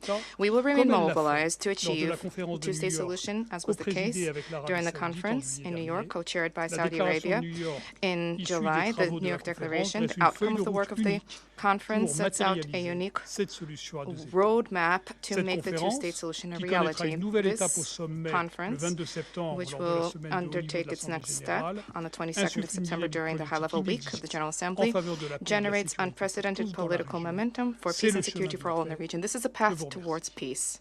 Thank you. I thank the representative of France for the statement. I now give the floor to the representative of China. Thank you, President. I thank Algeria, Pakistan, and Somalia for their initiative in organizing this meeting, and I welcome the presence of His Excellency Mohammed, Prime Minister and Minister for Foreign Affairs of Qatar, and His Excellency Safadi, Deputy Prime Minister and Minister for Foreign Affairs of Jordan. His Excellency Mr. Gargash, diplomatic advisor to the President of the UAE, and thank USG DiCarlo for her briefing. On September the 9th, Israel launched an attack on Doha, the capital of Qatar, in flagrant violation of Qatar's territorial sovereignty and national security, international law, and the UN Charter, an effort to achieve peace. China resolutely opposes this and strongly condemns such an act. It is well known that Qatar, as an important mediator in the ceasefire negotiations, has made great efforts to promote the ceasefire and restore peace in Gaza, which has been highly appreciated by the international community. We note that on September 7th, the U.S. put forward a new ceasefire proposal and claimed that Israel had agreed to it. However, just 2 days later, a Hamas delegation, which was discussing the ceasefire proposal, was attacked by Israel. Such an act of bad faith, irresponsibility, and the deliberate sabotage of the negotiations is indeed despicable. China is deeply concerned that the attack could lead to further escalation of tensions in the region. We must point out that this incident is closely related to the long-standing differing positions of some non-regional countries regarding the Middle East issue. We would like to advise these major countries, in the interest of regional peace and stability, to take a fair and responsible stance to play a constructive role along with the international community in promoting a ceasefire and cessation of hostilities and in easing tensions in the region. I would like to reiterate that military means and the indiscriminate use of force are not the way out of this problem, and that an immediate ceasefire is the right way to save lives and bring the hostages home. China strongly calls on all parties concerned, in particular Israel, to work harder to ease the fighting and resume negotiations, rather than the opposite. Israel must immediately cease all military operations in Gaza, fulfill its obligations under international humanitarian law as an occupying power, fully restore humanitarian access, and support the relief operations of the UN and other humanitarian agencies. President, the Gaza conflict has been going on for almost 2 years, resulting in a humanitarian catastrophe that is appalling and unprecedented in nature. During this period, we have witnessed over and over again the violation of international law and the undermining of the basic norms of international relations. The world cannot return to the law of the jungle, and the Middle East cannot remain in a state of perpetual war. As the primary organ for the maintenance of international peace and security, the Security Council has the responsibility to safeguard international order and the rule of law, and to promote regional peace and stability. The Council is now discussing a draft resolution on the humanitarian issue of Gaza. China supports Council's immediate action to end the fighting in Gaza and to ease the humanitarian catastrophe, and calls on the Council members and the international community to make joint efforts to this end. Thank you, President. I thank the representative of China for the statement. I shall now make a statement in my capacity as representative of the Republic of Korea. I also thank USG Rosemary DiCarlo for her briefing. It is deeply troubling that another unacceptable incident happened amid the ongoing instability and tensions in the region. The Security Council's press statement released today clearly exemplifies the collective voice of the international community. The Israeli attacks targeting Qatari soil on Tuesday represent yet another grave violation of international law. One of the core principles under the UN Charter is clear. Sovereignty and territorial integrity must be respected in international relations. The Republic of Korea is appalled that the attacks allegedly targeting Hamas leadership, yet also killing a member of the Qatar Internal Security Forces, happened in the residential area of Doha, the capital of the key mediating country, Qatar. The Republic of Korea calls for the full respect of sovereignty, territorial integrity, and political independence of every country, as well as immediate de-escalation in the region. International law can't be selective. It must be strictly observed by all states. More regional instability helps no one in the region at this vital juncture. Also unacceptable is that these attacks are hampering ongoing negotiations to secure an immediate ceasefire and release of all hostages brutally held by Hamas. And the attacks were committed just a few days after a new ceasefire proposal has been put forward.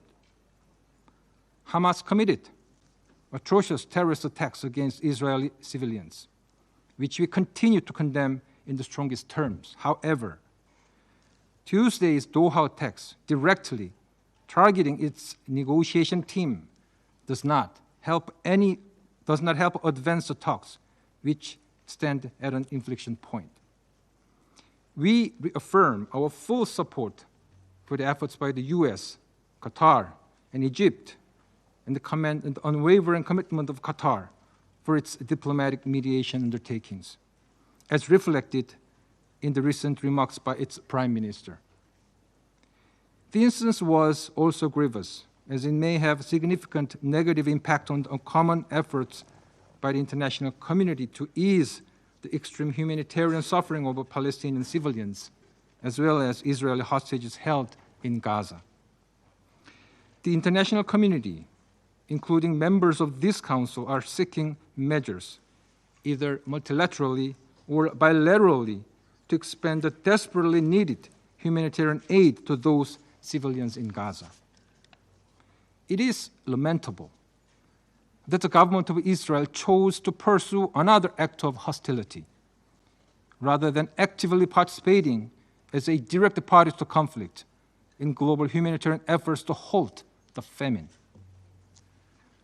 Colleagues, we all know the best solution to restore stability in the region: an immediate ceasefire in Gaza, the release of all remaining 48 hostages, as well as an urgent surge of humanitarian aid in Gaza, are all crucial for underpinning peace and stability in the region. Upon yet another dangerous escalation in the region, we now hear once again the desperate voice of the long-suffering hostage families pleading for the finalization of the deal. We must listen. The war in Gaza must end now. All hostages must be released. Civilians must be protected, and international law must be respected under any circumstances. We must chart a new path toward regional de-escalation and peace. I shall now make a statement. I resume my function as President of the Council. I now give the floor to His Excellency Sheikh Mohammed bin Abdulrahman Asim Al Thani, Prime Minister and Minister of Foreign Affairs of the State of Qatar. In the name of God, the merciful, the compassionate, may the peace, blessings, and mercy of God be upon you.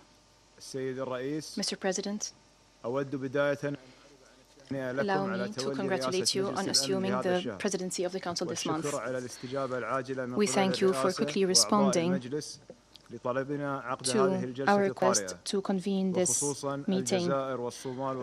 We especially like to thank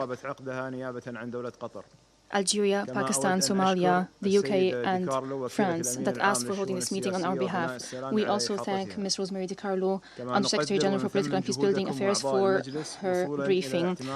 We thank the Council members for adopting the press release today. We appreciate your solidarity with Qatar that we heard in your statement after the unjust Israeli attack on Doha that the press statement has condemned. The attack occurred on the soil of a main mediator.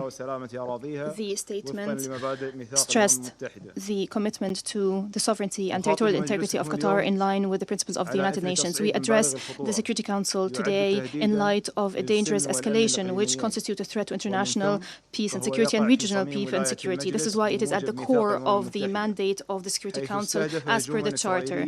The Israeli attack, an unjust attack, at 3:45 on Tuesday, the 9th of September 2025, targeted a residential area allocated by the state to the negotiating teams. This is part of our ongoing negotiation effort. These residencies house the negotiating team of Hamas and their families. The residential areas are known to all those who are engaged in negotiations, even diplomats and journalists that have held meetings with the negotiating team knows where these residencies are. We take measures to verify what happened, and it turns out that the casualties included Arif Bado, Saad Mohammed Ad-Dosi, who was 22 years old. He was martyred on duty. A number of civilians were also injured, and members of internal security forces working in the compound, they are receiving now medical treatment. We are trying to identify the identity of those affected. It was a residential area, and the attacks terrorized those who lived there. This area houses schools and houses different diplomatic residencies. The attack is a violation of the sovereignty of a state member of the United Nations. This attack is far away of the civilized behavior by states that believe in peace. Qatar is making tireless efforts to save lives, and this attack puts the international community before a test. Israel, led by extremists, bloodthirsty extremists, have gone beyond any borders, any limitations when it comes to behavior, not only among states, but among individuals. We are unable to predict what Israel can do. How can we host Israeli representatives when they have commit this attack? Have you heard of any state that is attacking a mediator this way? State that is attacking negotiating teams that are hosted by Qatar, and then the Prime Minister is using shameful justifications and is trying to justify this attack that is condemned by the whole world. The Prime Minister should have recall the model of Taliban. They had a political bureau in Doha, and we had a negotiation channel or a communication channel, and this channel led to reaching an agreement on Afghanistan that led to the end of the war after decades. The US have never targeted the negotiators over these years. On the contrary, the world has seen the success of these efforts in cooperation with the United States under the leadership of Donald Trump to end the longest war in the history of the United States in 2020. This is the approach we pursue. This is the approach that the Prime Minister of Israel is trying to distort. These continued violations of international law, this behavior that undermine all values, prove only one thing, that the current leaders of Israel are arrogant. and they believe that they enjoy impunity. In addition to the genocide in Gaza and the unprecedented humanitarian disaster in this strip, and the international community has not acted yet, here we are. We can see that Israel is undermining the stability of the region impetuously. Israel is trying to rearrange the region by force. It is using fundamentalist ideas. That is the basis of Israel's behaviors. Israel leaders are declaring that. And they think that only the Israeli population is listening to them, but we're all listening to them. The peoples of the region are not accepting this kind of behavior and not accepting this narrative. We believe fully in mediation and the peaceful settlement of disputes, and Qatar's role is being appreciated worldwide. Our efforts has proven that our efforts in cooperation with the United States and Egypt has led to tangible results. It led to the release of 148 hostages. It has led to providing humanitarian aid to Gaza. It was a glimmer of hope, a rare glimmer of hope in this Gaza. But attacking our territories while we were busy with negotiations has uncovered the intention of Israel. It is trying to undermine any prospect of peace. It is trying to perpetuate the suffering of the Palestinian people. The Palestinian people is subjected to unimaginable suffering. It also shows that extremists that rule Israel today do not care about the hostages. This is not a priority. Otherwise, how would we justify the timing of this attack? Because the negotiations were looking at the latest U.S. proposal. The negotiation team of Hamas have been getting together to discuss the U.S. proposal, and the attack occurred. Mr. President, I stand before you today and I urge your august council to bear its historic responsibility. Silence before the law of the jungle and targeting a sovereign country this way undermines international efforts, undermines the prospects of any peace process in our region. The continuation of such attacks does not only target Qatar, it is a clear threat to target any country that is working on achieving peace, and that undermines the trust in the United Nations. The state of Qatar stresses under the leadership of its emir, may God protect him, that we will continue our humanitarian and diplomatic role without any hesitation in order to stop the bloodshed. At the same time, we will not condone any attack on our sovereignty. We will reserve the right to respond through tools guaranteed by international law. We call for peace, not war. Peace is our approach, and we will not be deterred by those who call for war and destruction.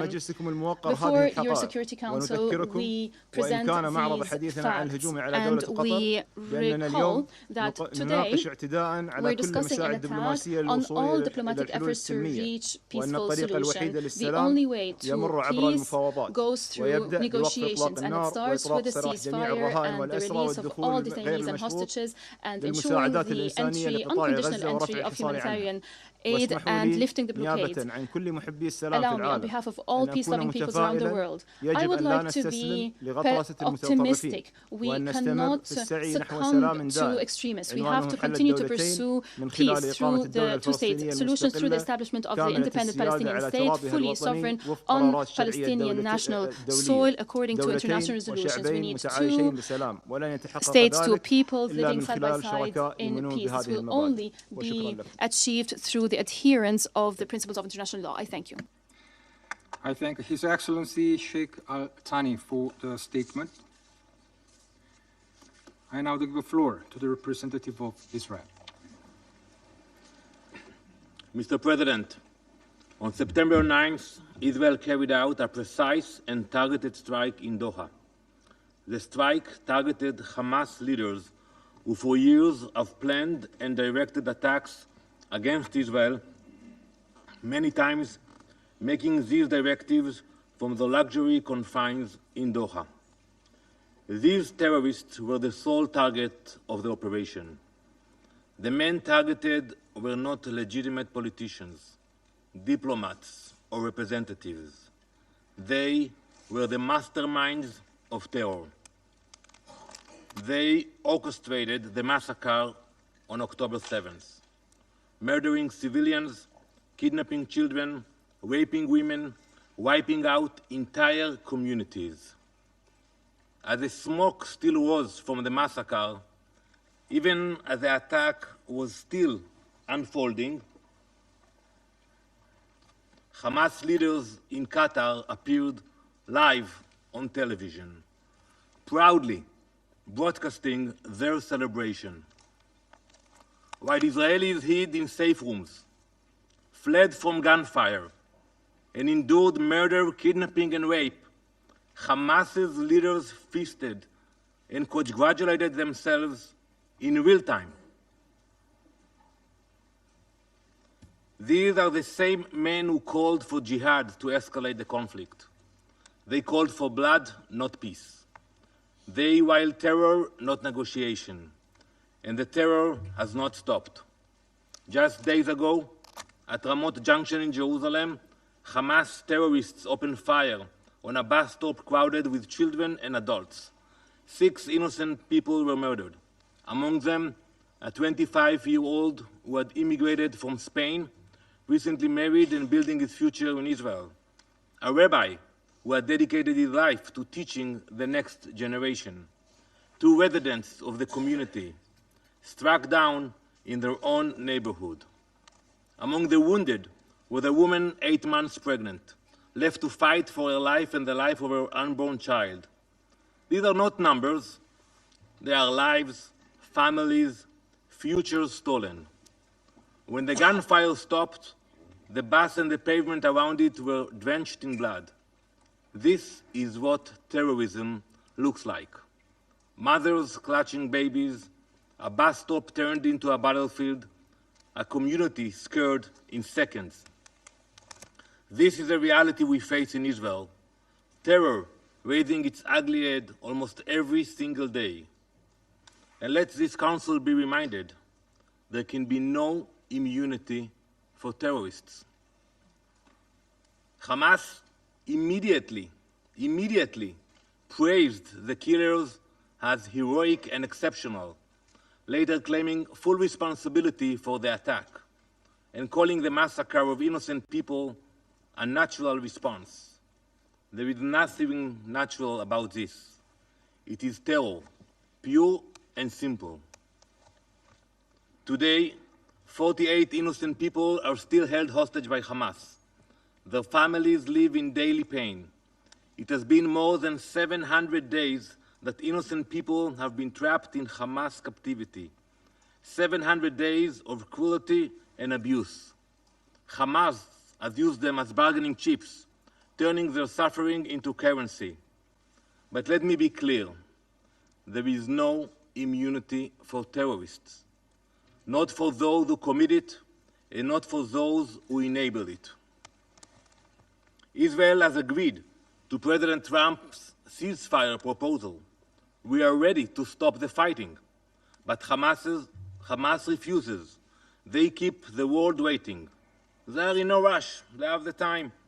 Indifferent to the human suffering that their delay causes. And who suffers from this refusal?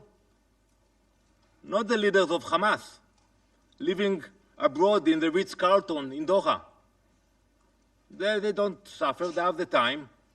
But the hostages languishing in their cells and the people of Gaza used as human shields.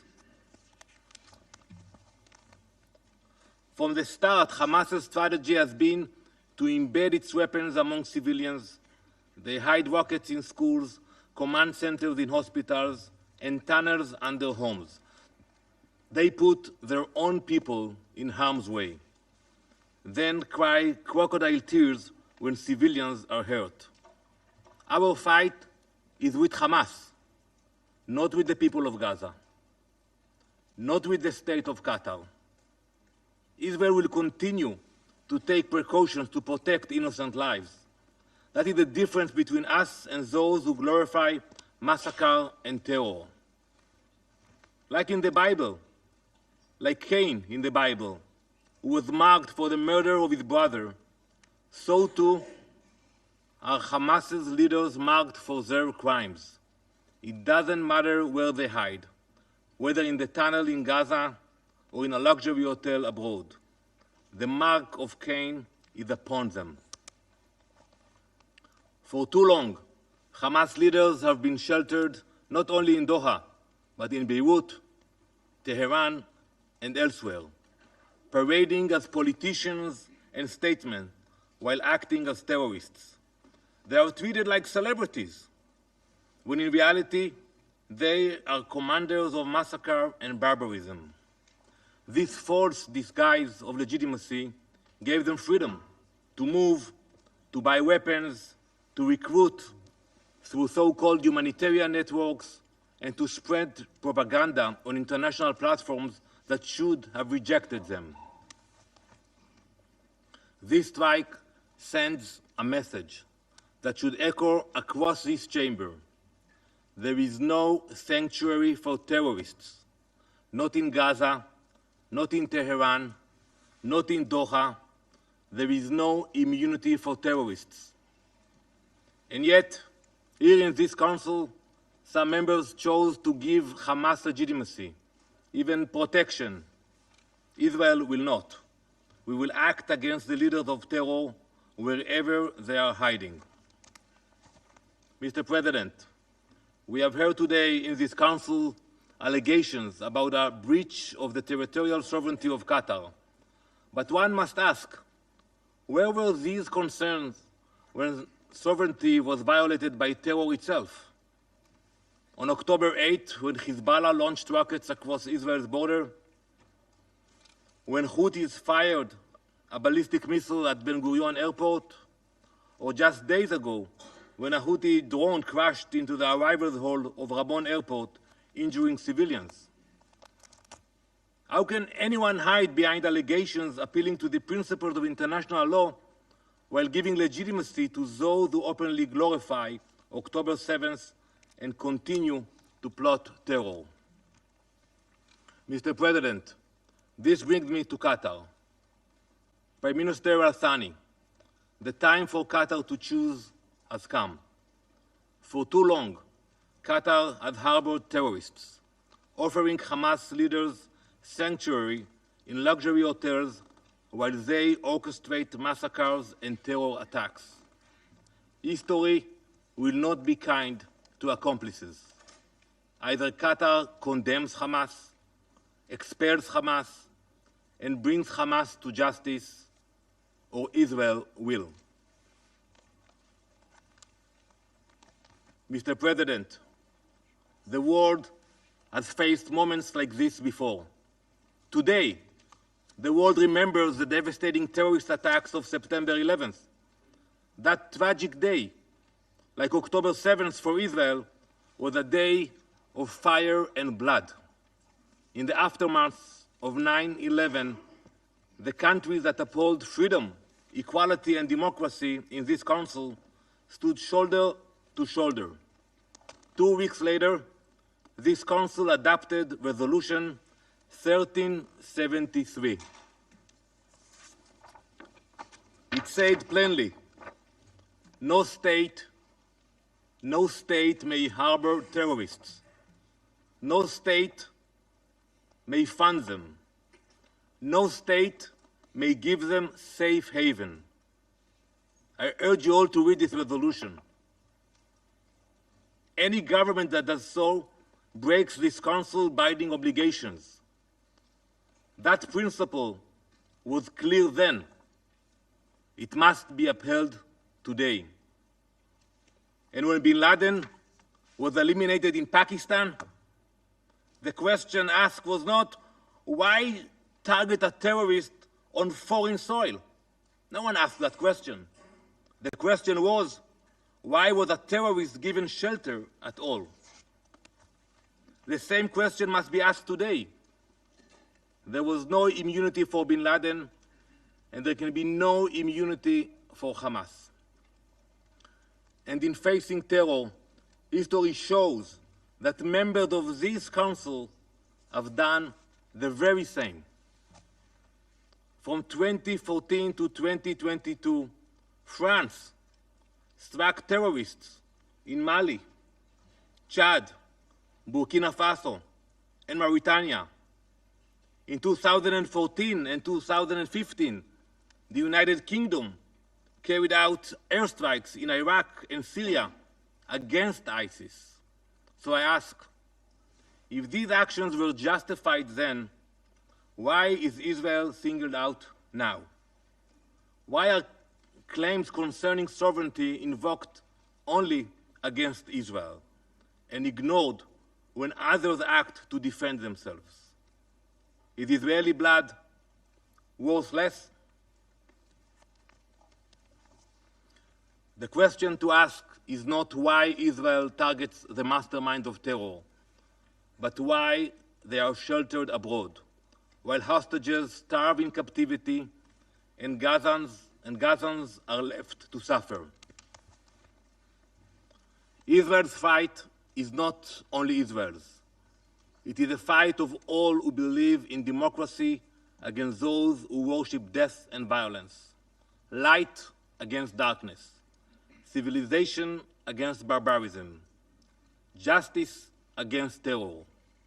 We will continue until the hostages are free, until our people are safe, and until terror can no longer find sanctuary in any corner of the world, because there is no, and there never will be, immunity for terrorists. Thank you, Mr. President. I thank the representative of Israel for the statement. I now give the floor to His Excellency Mr. Ayman Safadi, Deputy Prime Minister and Minister for Foreign Affairs in the Inspectorate of the Hashemite Kingdom of Jordan. بسم الله الرحمن الرحيم. In the name of God, the merciful and compassionate, Mr. President, I congratulate you on assuming the presidency of the Council, and I thank Under Secretary General De Carlo for her briefing. Esteemed colleagues, a rogue government soaked in the blood of innocent people, imbued with extremism and hatred, does not care about international law, is not deterred by human values, considers itself above the law, uses brutality to impose a racist ideology, and to achieve expansionist goals that threatens peace and security in the region and the world. This is the reality of the Israeli government. The international community must act immediately and effectively to curb its arrogance and to protect the whole region from its disastrous actions. Over the past 23 months, Israel has killed more than 65,000 Palestinians in Gaza. It claimed the lives of 540 humanitarian workers and 247 journalists. It has used starvation as a weapon. The famine that it created in Gaza killed 411 Palestinians, including 142 children. Israel turned Gaza into a land where any sign of life is obliterated, any human values are obliterated. Killing has become promotional material for occupation soldiers. Killing more than 100 Palestinians daily has become an ordinary occurrence. This government is using any and all means to increase escalation, to increase violence, to deepen the conflict, and to push towards chaos. It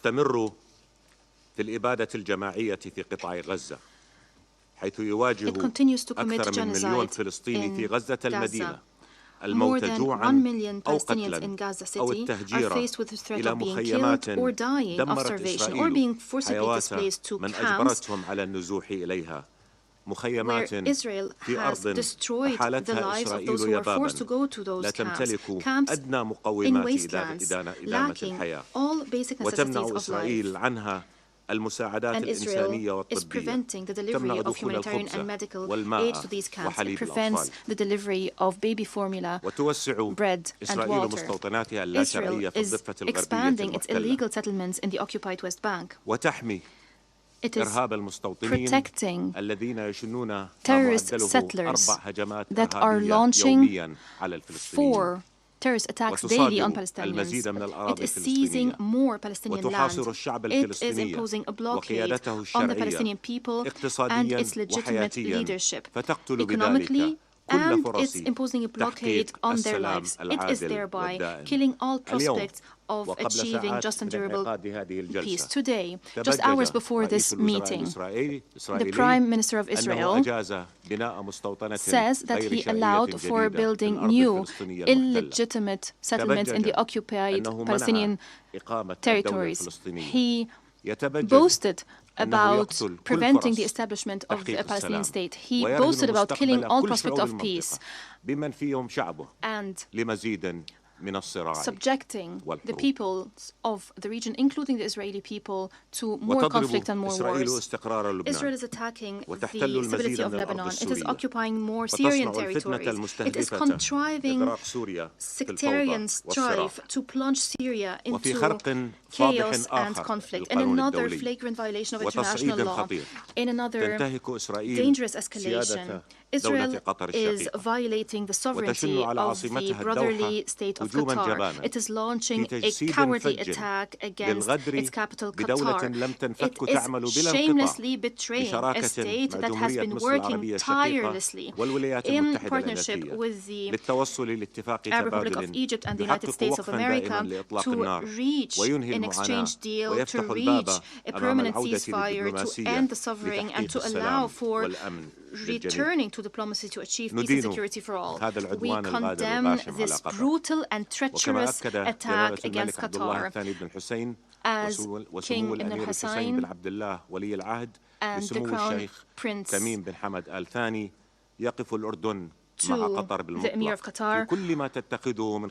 Qatar stands unequivocally with Qatar in any steps it takes to protect the security, sovereignty, and safety of its citizens. Our security is Qatar's security.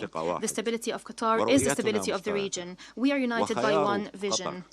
And the choice of Qatar is our choice, and it's a clear choice. Our choice and our vision is a secure and stable Middle East where just, durable, and comprehensive peace prevails. A Middle East that realizes the right of the Palestinian people to life, freedom, and statehood. A Middle East that secures, that guarantees the security of the Israelis and the Palestinians and all peoples of the region. A Middle East where cooperation replaces conflict and hope replaces despair. The Israeli government and its extremists are lying when they're trying to justify their betrayal of Qatar after all the efforts it has been making to reach an exchange deal and to end the war. They're lying when they claim that they're surrounded by those who wish to destroy them. All Arab countries are committed to achieving just and durable peace that ensures the security of Israel, ensures that it has normal relations with the countries of the region in the context of implementing the two-state solution that ends the occupation and that establishes an independent, sovereign Palestinian state on national Palestinian soil along the lines of the 4th of June 1967, in line with international resolutions, living in peace and security side by side with Israel. Israel has yet to engage positively with the Arab Peace Initiative of 2002, the declaration of the Conference on the Two-State Solutions that was organized by the Kingdom of Saudi Arabia and the French Republic last July, which was attended by 125 states, confirmed unequivocally that we choose the just peace. The meeting that will be held here in the United Nations as a follow-up to this conference offers an opportunity to all states to support peace efforts by recognizing the Palestinian state and by supporting the two-state solution as the only way to achieve peace. We want just peace. But the reality is that there is no Israeli partner now to work with to achieve said peace. Esteemed colleagues, your august council holds the responsibility of protecting peace and security, and it has the tools. Use those tools, apply international law and the Charter of the United Nations, which form the basis of your legitimacy. Use those tools to ensure the acceptance of the exchange deal that Qatar, Egypt, and the United States have been working on. Use these tools to stop the aggression on Gaza, to end the starvation, to enforce the entry of humanitarian aid, to protect what is left of the credibility of international law and international humanitarian law, to restore the belief that human values and international law exist to be applied without discrimination, without selectivity, to reaffirm that no aggressor should be granted immunity and that there is no state above the law, to revive the hope that conflict is not the fate of the region and that peace is possible and it's our common goal, and we can achieve this goal if the necessary will is demonstrated. Ladies and gentlemen, the message that Israel has sent through its attack on Qatar is that it will persist with its aggression. It will persist with violating sovereignty of states. It will persist with violating international law. It will persist with killing civilians and innocent people. It will persist in imposing a famine on Gaza. It will persist in preventing 6,000 students in Gaza from the right to education because it is enjoying immunity. It is evading accountability. For all these crimes, esteemed colleagues, injustice has reached unconscionable levels. Stop it. Stop this injustice before it's too late. Thank you, and may the peace, mercy, and blessings of God be upon you. I thank His Excellency Mr. Safadi for the statement. I now give the floor to His Excellency Mr. Anwar Gargash, Diplomatic Advisor to the President of the United Arab Emirates. Mr. President, I would like to begin by thanking the Republic of Korea for promptly convening this emergency session. I'd also like to thank Ms. Rosemary DiCarlo for her comprehensive briefing. The United Arab Emirates endorses the statement that Kuwait will deliver on behalf of the Gulf Cooperation Council, along with statements from the Arab and OIC groups. The high-level participation in this session clearly underscores the gravity with which we view this Israeli aggression against the state of Qatar. Mr. President, the UAE has condemned in the strongest terms the blatant Israeli attack against the state of Qatar, which represents a flagrant violation of Qatar's sovereignty and the Gulf state's security. It is a serious assault on international law, including the UN Charter, and it is an irresponsible escalation that threatens regional stability and international peace and security. Yesterday, the President of the UAE, His Highness Sheikh Mohammed bin Zayed Al Nahyan, visited Doha. He reaffirmed our complete solidarity with Qatar, its leadership and people, and our firm support for all measures that Qatar takes to protect its sovereignty, territorial integrity, and the safety of its people. Mr. President, the Security Council's continued failure to act decisively against repeated Israeli violations of fundamental principles of the UN Charter will undoubtedly have severe consequences for regional and international peace. This unprecedented attack against Qatar also seriously undermines prospects for peace and ending the war in Gaza.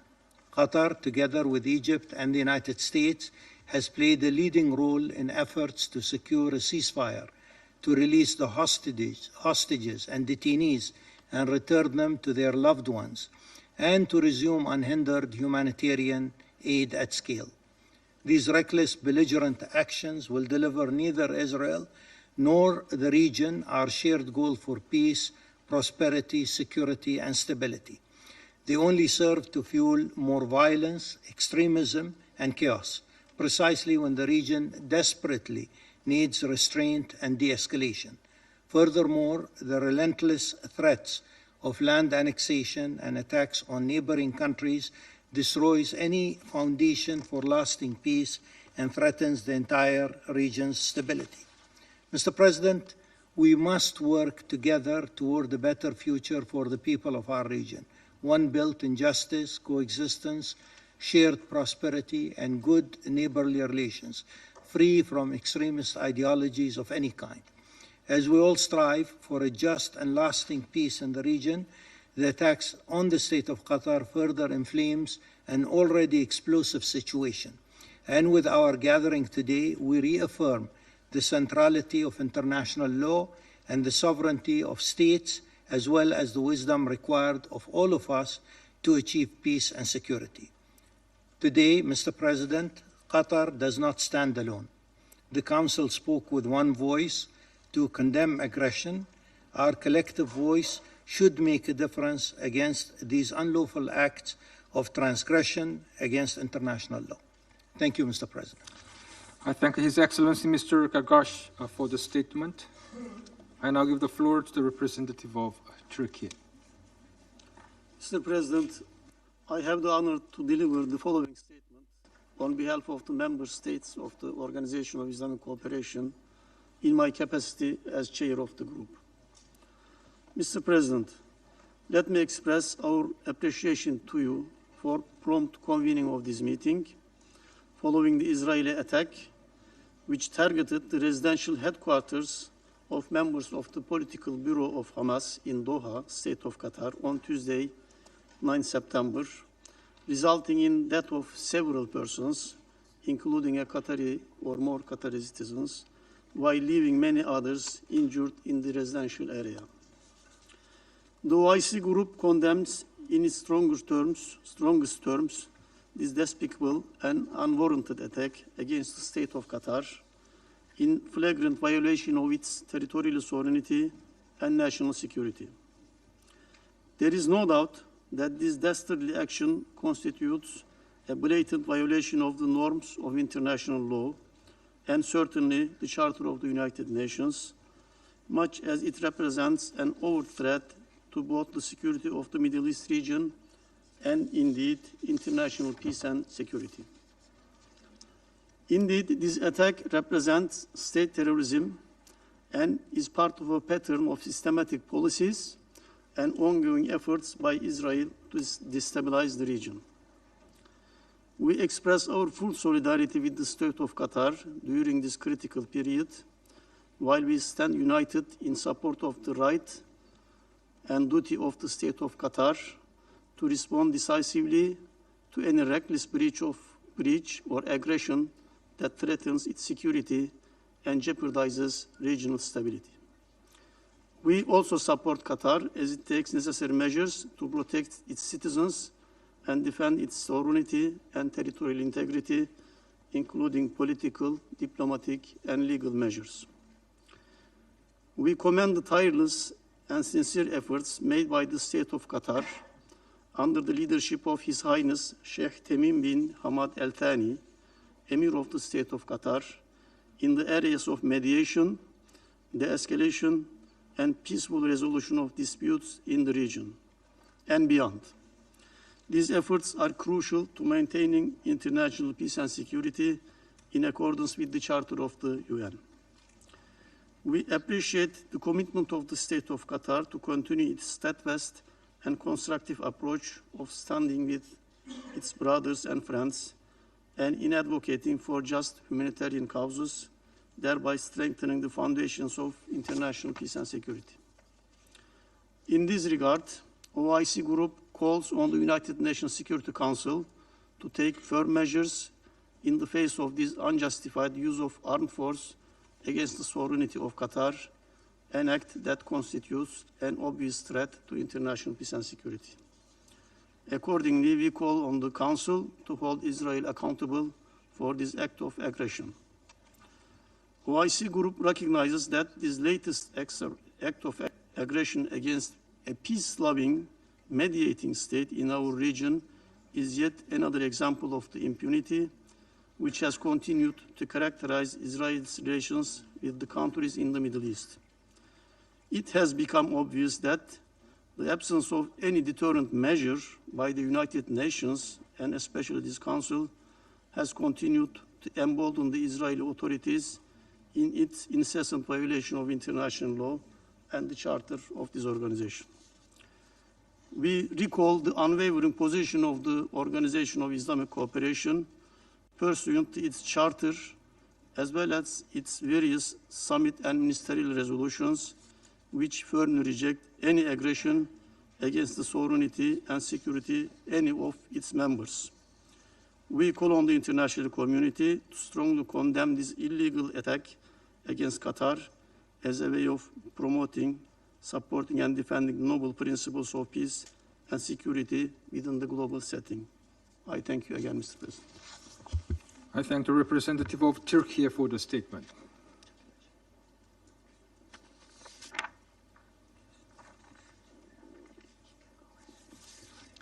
I now give the floor to the representative of Iraq.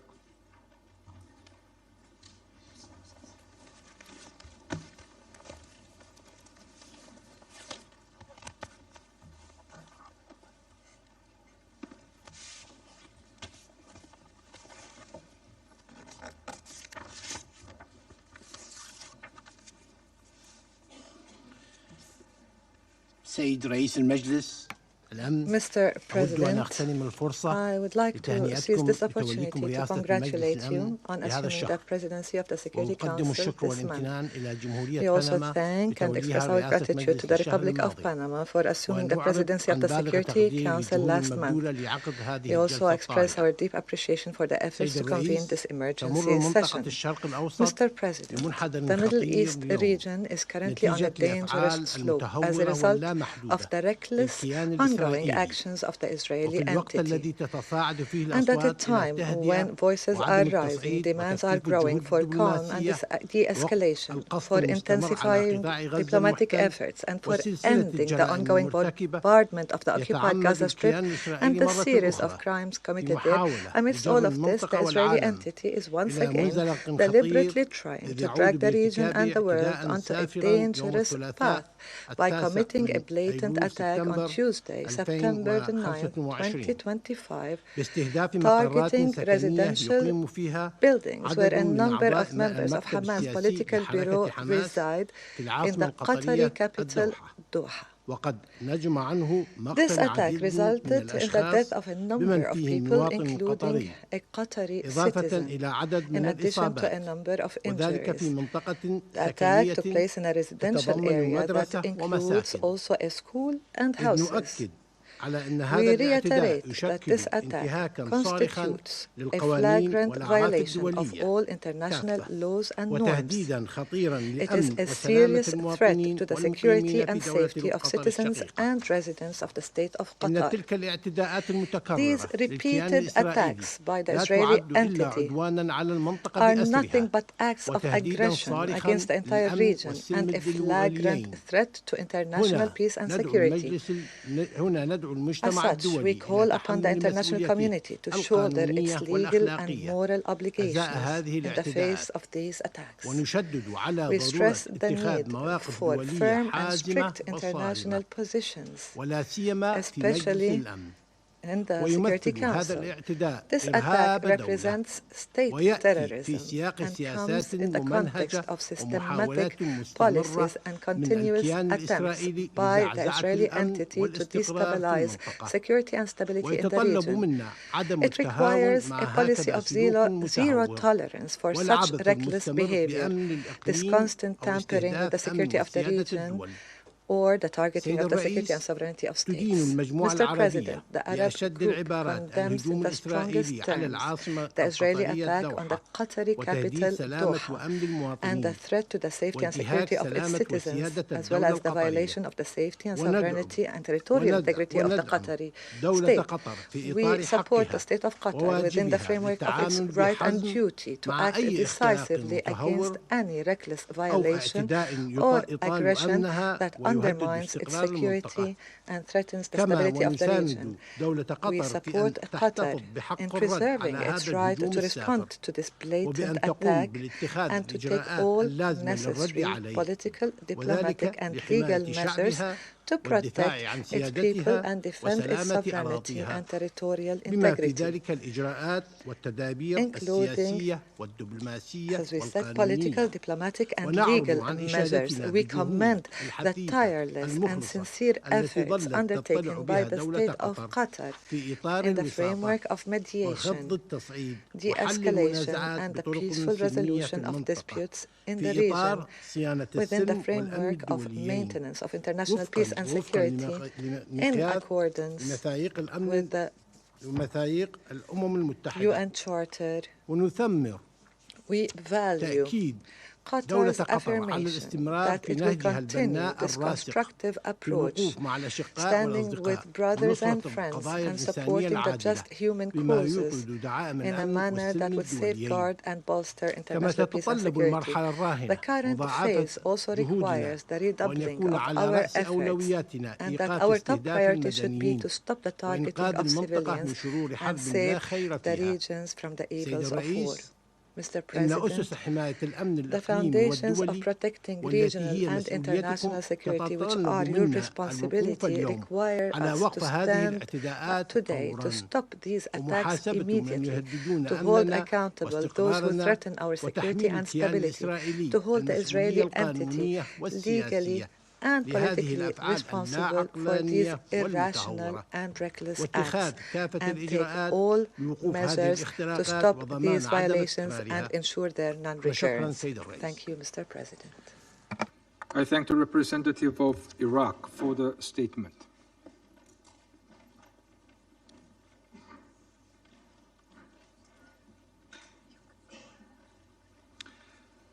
I now give the floor to the representative of Kuwait. بسم الله الرحمن الرحيم. سيد In the الرئيس name of God the Merciful, Mr. President, بهذا I البيان have the نيابة honor عن أعضاء of مجلس issuing التعاون this لدول statement on الخليج behalf العربية of the وهم members كل of the من Gulf الإمارات العربية Cooperation Council, المتحدة namely مملكة البحرين UAE, the Kingdom المملكة of العربية Bahrain, السعودية the Kingdom of سلطنة Saudi عمان Arabia, the دولة Sultanate of قطر Oman, وبلادي the دولة State of الكويت Qatar, and my country, the State of Kuwait. ونهنئكم على توليكم رئاسة We congratulate مجلس you الأمن on للشهر acceding to الجاري the presidency of the كما لا Council this يفوتنا month. أن نعرب عن خالص شكرنا And we وتقديرنا wish to للرئاسة convey to you السابقة our بقيادة gratitude. جمهورية بنما Our gratitude rather to ونثمن Panama الإحاطة for the التي presidency of the قدمتها Council السيدة last ديكارلو. month.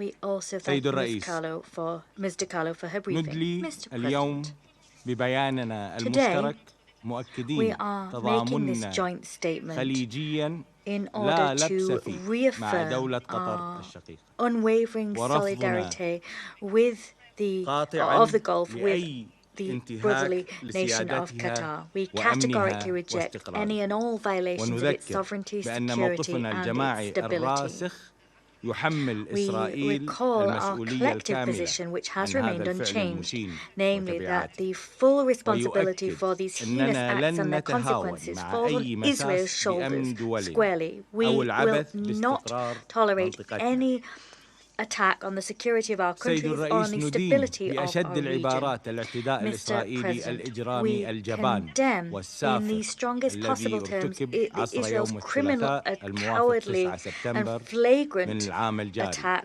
on إن هذا Tuesday, the 9th الاعتداء of September يمثل of this تصعيدا year. خطيرا That act of ومباشرا على aggression دولة عربية ذات it سيادة constitutes a dangerous and حيث direct استهدف مقرات escalation against a سكنية sovereign Arab يقيم state. فيها It عدد was من an أعضاء attack المكتب which السياسي targeted لحركة residential حماس في complexes عاصمة دولة that قطر housed a number الدوحة of members of وقد the نجم Hamas عنه political مقتل bureau عدد من الأشخاص in بمن Doha, فيهم Qatar. The مواطن attack claimed the قطري lives of several people, إضافة including إلى a عدد من Qatari citizen. الإصابات Other people were wounded, and the attack occurred in a residential neighborhood which included a school and housing.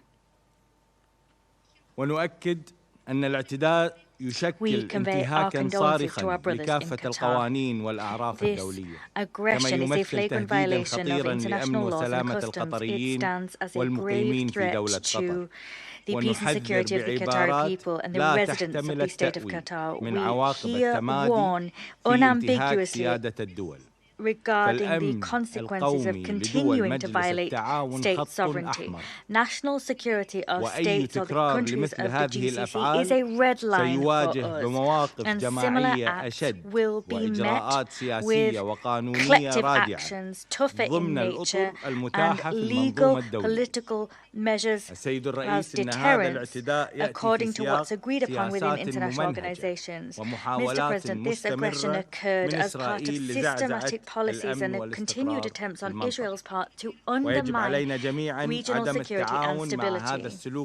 We cannot stand for this irresponsible Israeli behavior, this reckless Israeli behavior which imperils the region's security.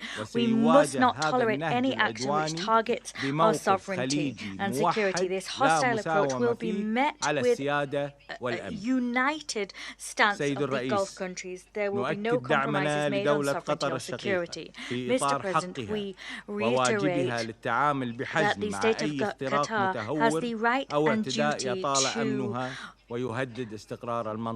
deal with any aggressions or violations which undermine or threaten stability in the region. It can do so in the strongest terms. Qatar has the right to respond to the heinous attack and to take all measures necessary to respond to it in order to protect its people, defend its sovereignty and its territorial integrity. This includes taking diplomatic, political and or legal measures. We reiterate that this right is enshrined in the United Nations Charter. We recall that dealing resolutely and firmly with this aggression will act as a deterrent to those those tempted to undermine the security of a state. This aggression was not only against Qatar but against the region as a whole. The attack constitutes a flagrant threat to international peace and security. We consequently urge the international community as a whole to shoulder its legal and moral responsibility in terms of these rogue attacks, and we urge the international community to hold the perpetrators accountable. In this connection, we insist that there is a need to adopt decisive, resolute measures as blocks and as regions. This applies also and particularly to the Security Council. The Council must adopt practical and immediate measures, including clear measures to deter any further acts of aggression, and in order to, and the Council must lever all accountability tools to ensure that this flagrant aggression against the sovereignty of a state that plays a central role in de-escalation efforts does not occur again. Mr. President, we commend the sincere efforts of the state of Qatar under the leadership of Sheikh Tamim bin Hamad Al Thani, Emir of Qatar. We commend their efforts to mediate, de-escalate and to resolve disputes through peaceful means in the region. They've also done this with a view to protecting international peace and security in accordance with the UN Charter. Attacking a loyal mediator torpedoes the chances of calm. It destabilizes the region and erodes the chance of peace. To conclude, Mr. President, the countries of the GCC will remain resolved to continue all efforts to promote international peace and security. We stand shoulder to shoulder with the state of Qatar, a brotherly state, and we call for this aggression to be referred to specialized international mechanisms. The international community must hold the attackers accountable immediately. Thank you. I thank the representative of Kuwait for the statement. I now give the floor to the representative of Egypt.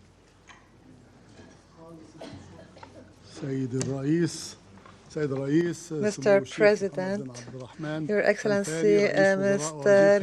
Abdulrahman Al Thani, the Prime Minister of Qatar, Your Excellency, Mr. Ayman Al Safadi, Deputy Prime Minister and Minister of Foreign Affairs of Jordan, Mr. Anwar Gargash, Diplomatic Advisor to the President of the UAE. We gather today to discuss the aggression that was unacceptable against the state of Qatar, that was making tireless efforts alongside with Egypt and the US to achieve ceasefire in Gaza Strip and achieve security and peace for the Palestinian and Israeli peoples alike. Israel's cooperation and appreciation of these efforts was a treacherous aggression on Qatari territory under unacceptable pretexts. Mr. President, Israel committed an aggression against an Arab country that was not the first of its kind and will not be the last since the beginning of the crisis in Gaza. It committed this aggression in light of a genocide committed against the Palestinian people that we must not overlook.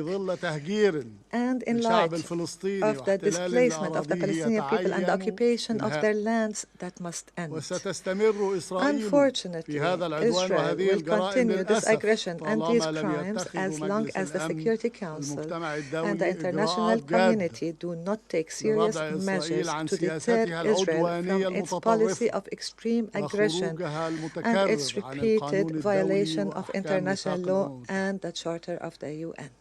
Mr. President, Egypt would like to highlight the following points. First, Egypt condemns in the strongest terms the blatant aggression against the state of Qatar, which targeted the political bureau of Hamas movement in a flagrant violation of the provisions of international law and the UN Charter.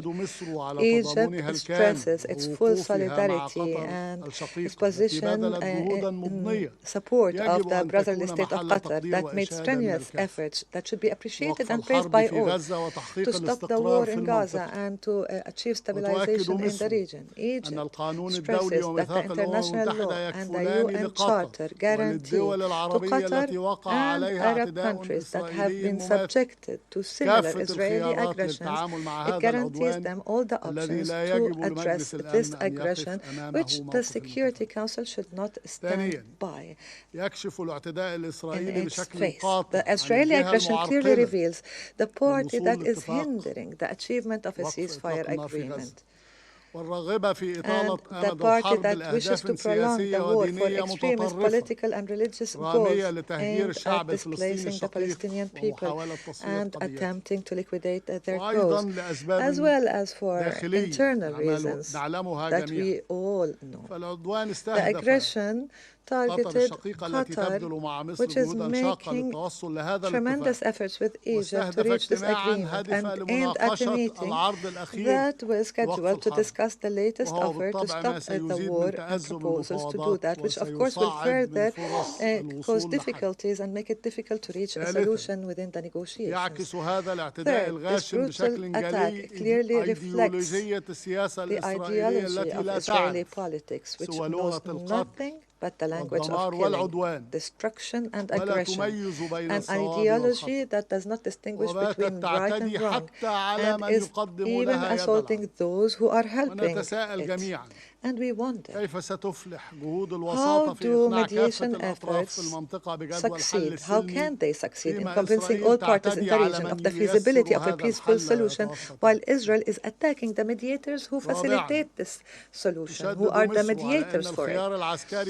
Egypt stresses that the military option and the method of imposing solutions by force have not worked for Israel, as all fronts of the conflict are still burning and tensions prevail due to repeated Israeli aggressions. The wall of hatred is taking root again. In fact, the only breakthrough in this landscape was achieved only at the beginning of the year due to mediation efforts that succeeded in achieving a ceasefire that we had hoped would be sustained had it not been for Israel's desire to prolong the aggression.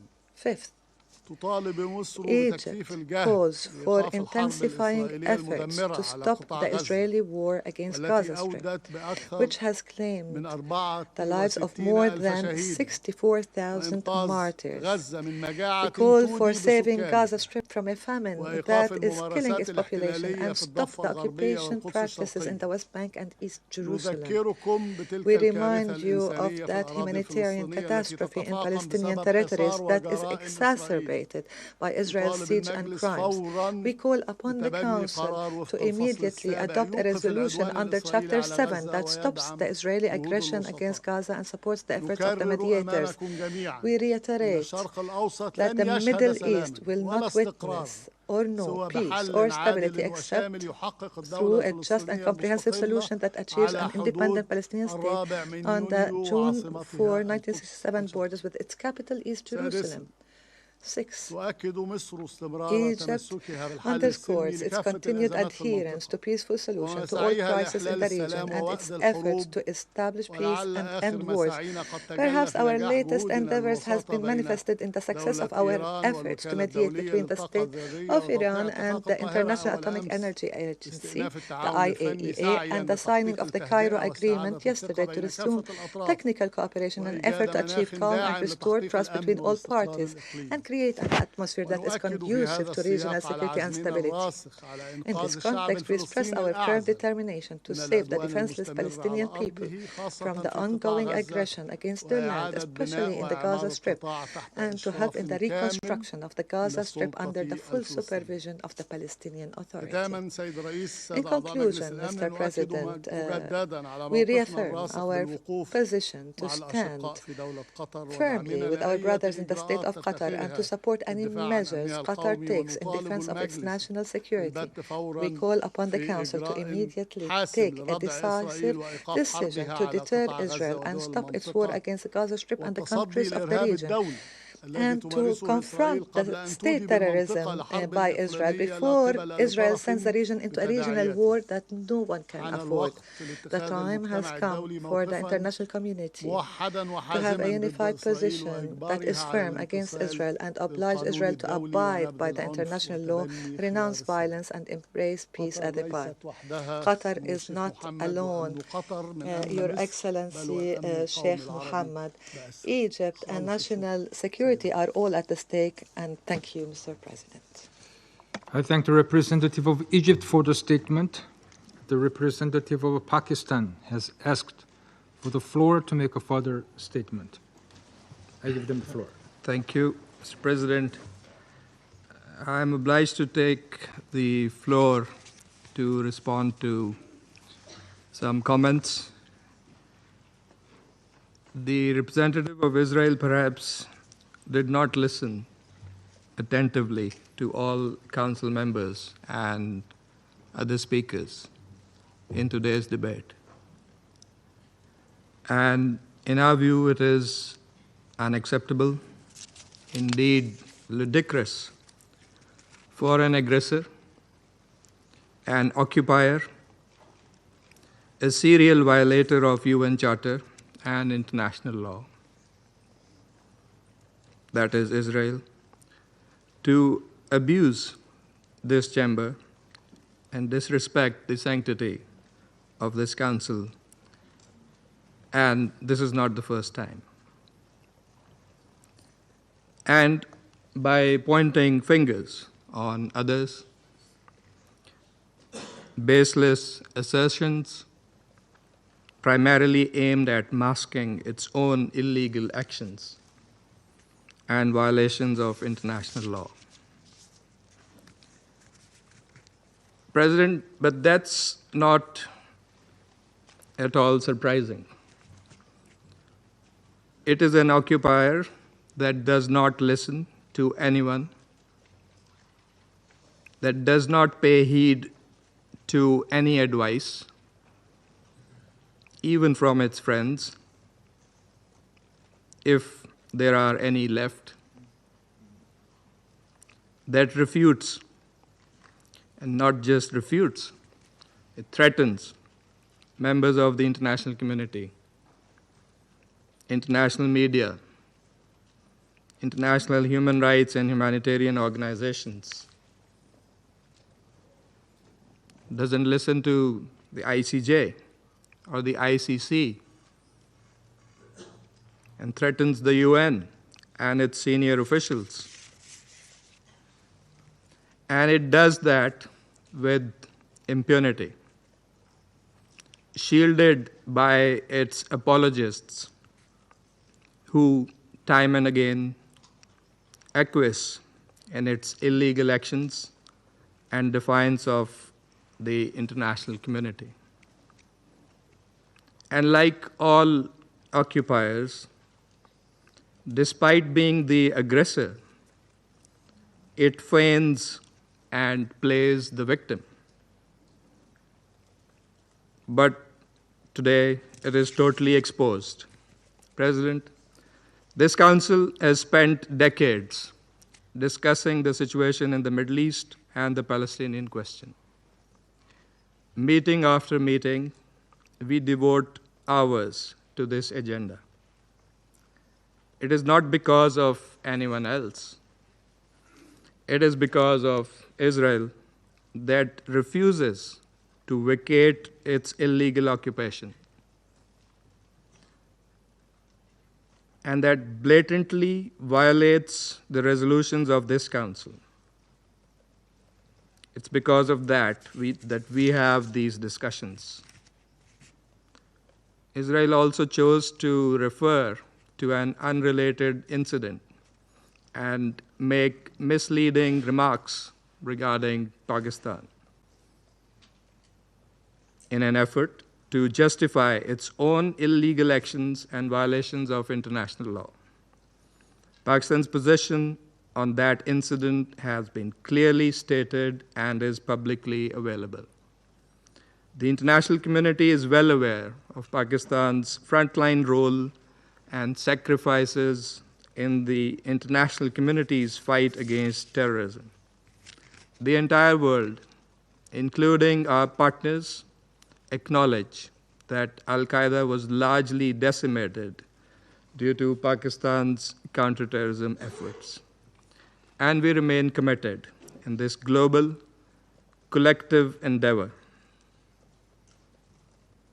We cannot accept insinuations from an irresponsible rogue state that is, in fact, the perpetrator of worst kind of state terrorism that we are witnessing in Gaza and, in fact, in the occupied Palestinian territories for decades.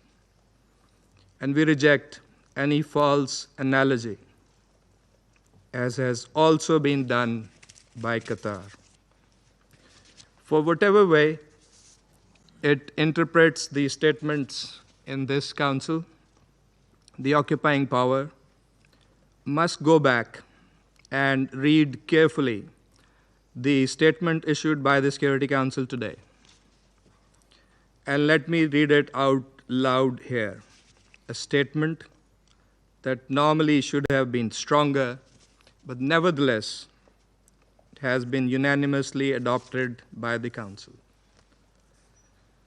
The members of the Security Council expressed their condemnation of the recent strikes in Doha, the territory of a key mediator, on 9 September.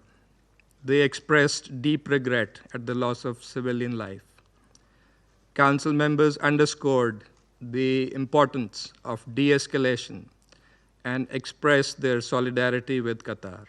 They underlined their support for the sovereignty and territorial integrity of Qatar in line with the principles of the UN Charter. Council members recalled their support for the vital role that Qatar continues to play in mediation efforts in the region and alongside Egypt and the United States. Council members underscored that releasing the hostages, including those killed by Hamas, and ending the war and suffering in Gaza must remain our priority. In this regard, they reiterated the importance of the ongoing diplomatic efforts of Qatar, Egypt, and the United States and called for the parties to seize the opportunity for peace. That is why we are here this afternoon in this council. I thank you. I thank the representative of Pakistan for the statement. The representative of Israel has asked the floor to make a further statement. I give them Thank the you, floor. Mr. President. You know, if the distinguished colleague from Pakistan wanted to read the statement, he could have done it at the beginning of the session. But I want to refer to your words. You know, maybe you got offended from the word of my speech, and I apologize for that. But I make sure that in my speech I stick to the facts. And the fact is that Osama bin Laden was killed in Pakistan, and no one condemned the US. And when other countries in this council attack terrorists, no one condemns them. And that is the issue of double standards. When you apply different standards on Israel, then the standard you apply on yourselves, that is the problem of this institution. So yes, you cannot change the fact that 9/11 happened, and today we mark this day. You cannot change the fact that Osama bin Laden was in Pakistan and he was killed on your territory. But I would ask you, when you criticize us, and I'm sure it will continue in the future, think about the issue of double standards, which standards you apply to your country and which standards you apply to Israel. Thank you, Mr. President. I thank the representative of Israel for the statement. There are no more names inscribed on the list of the speakers. The meeting is adjourned.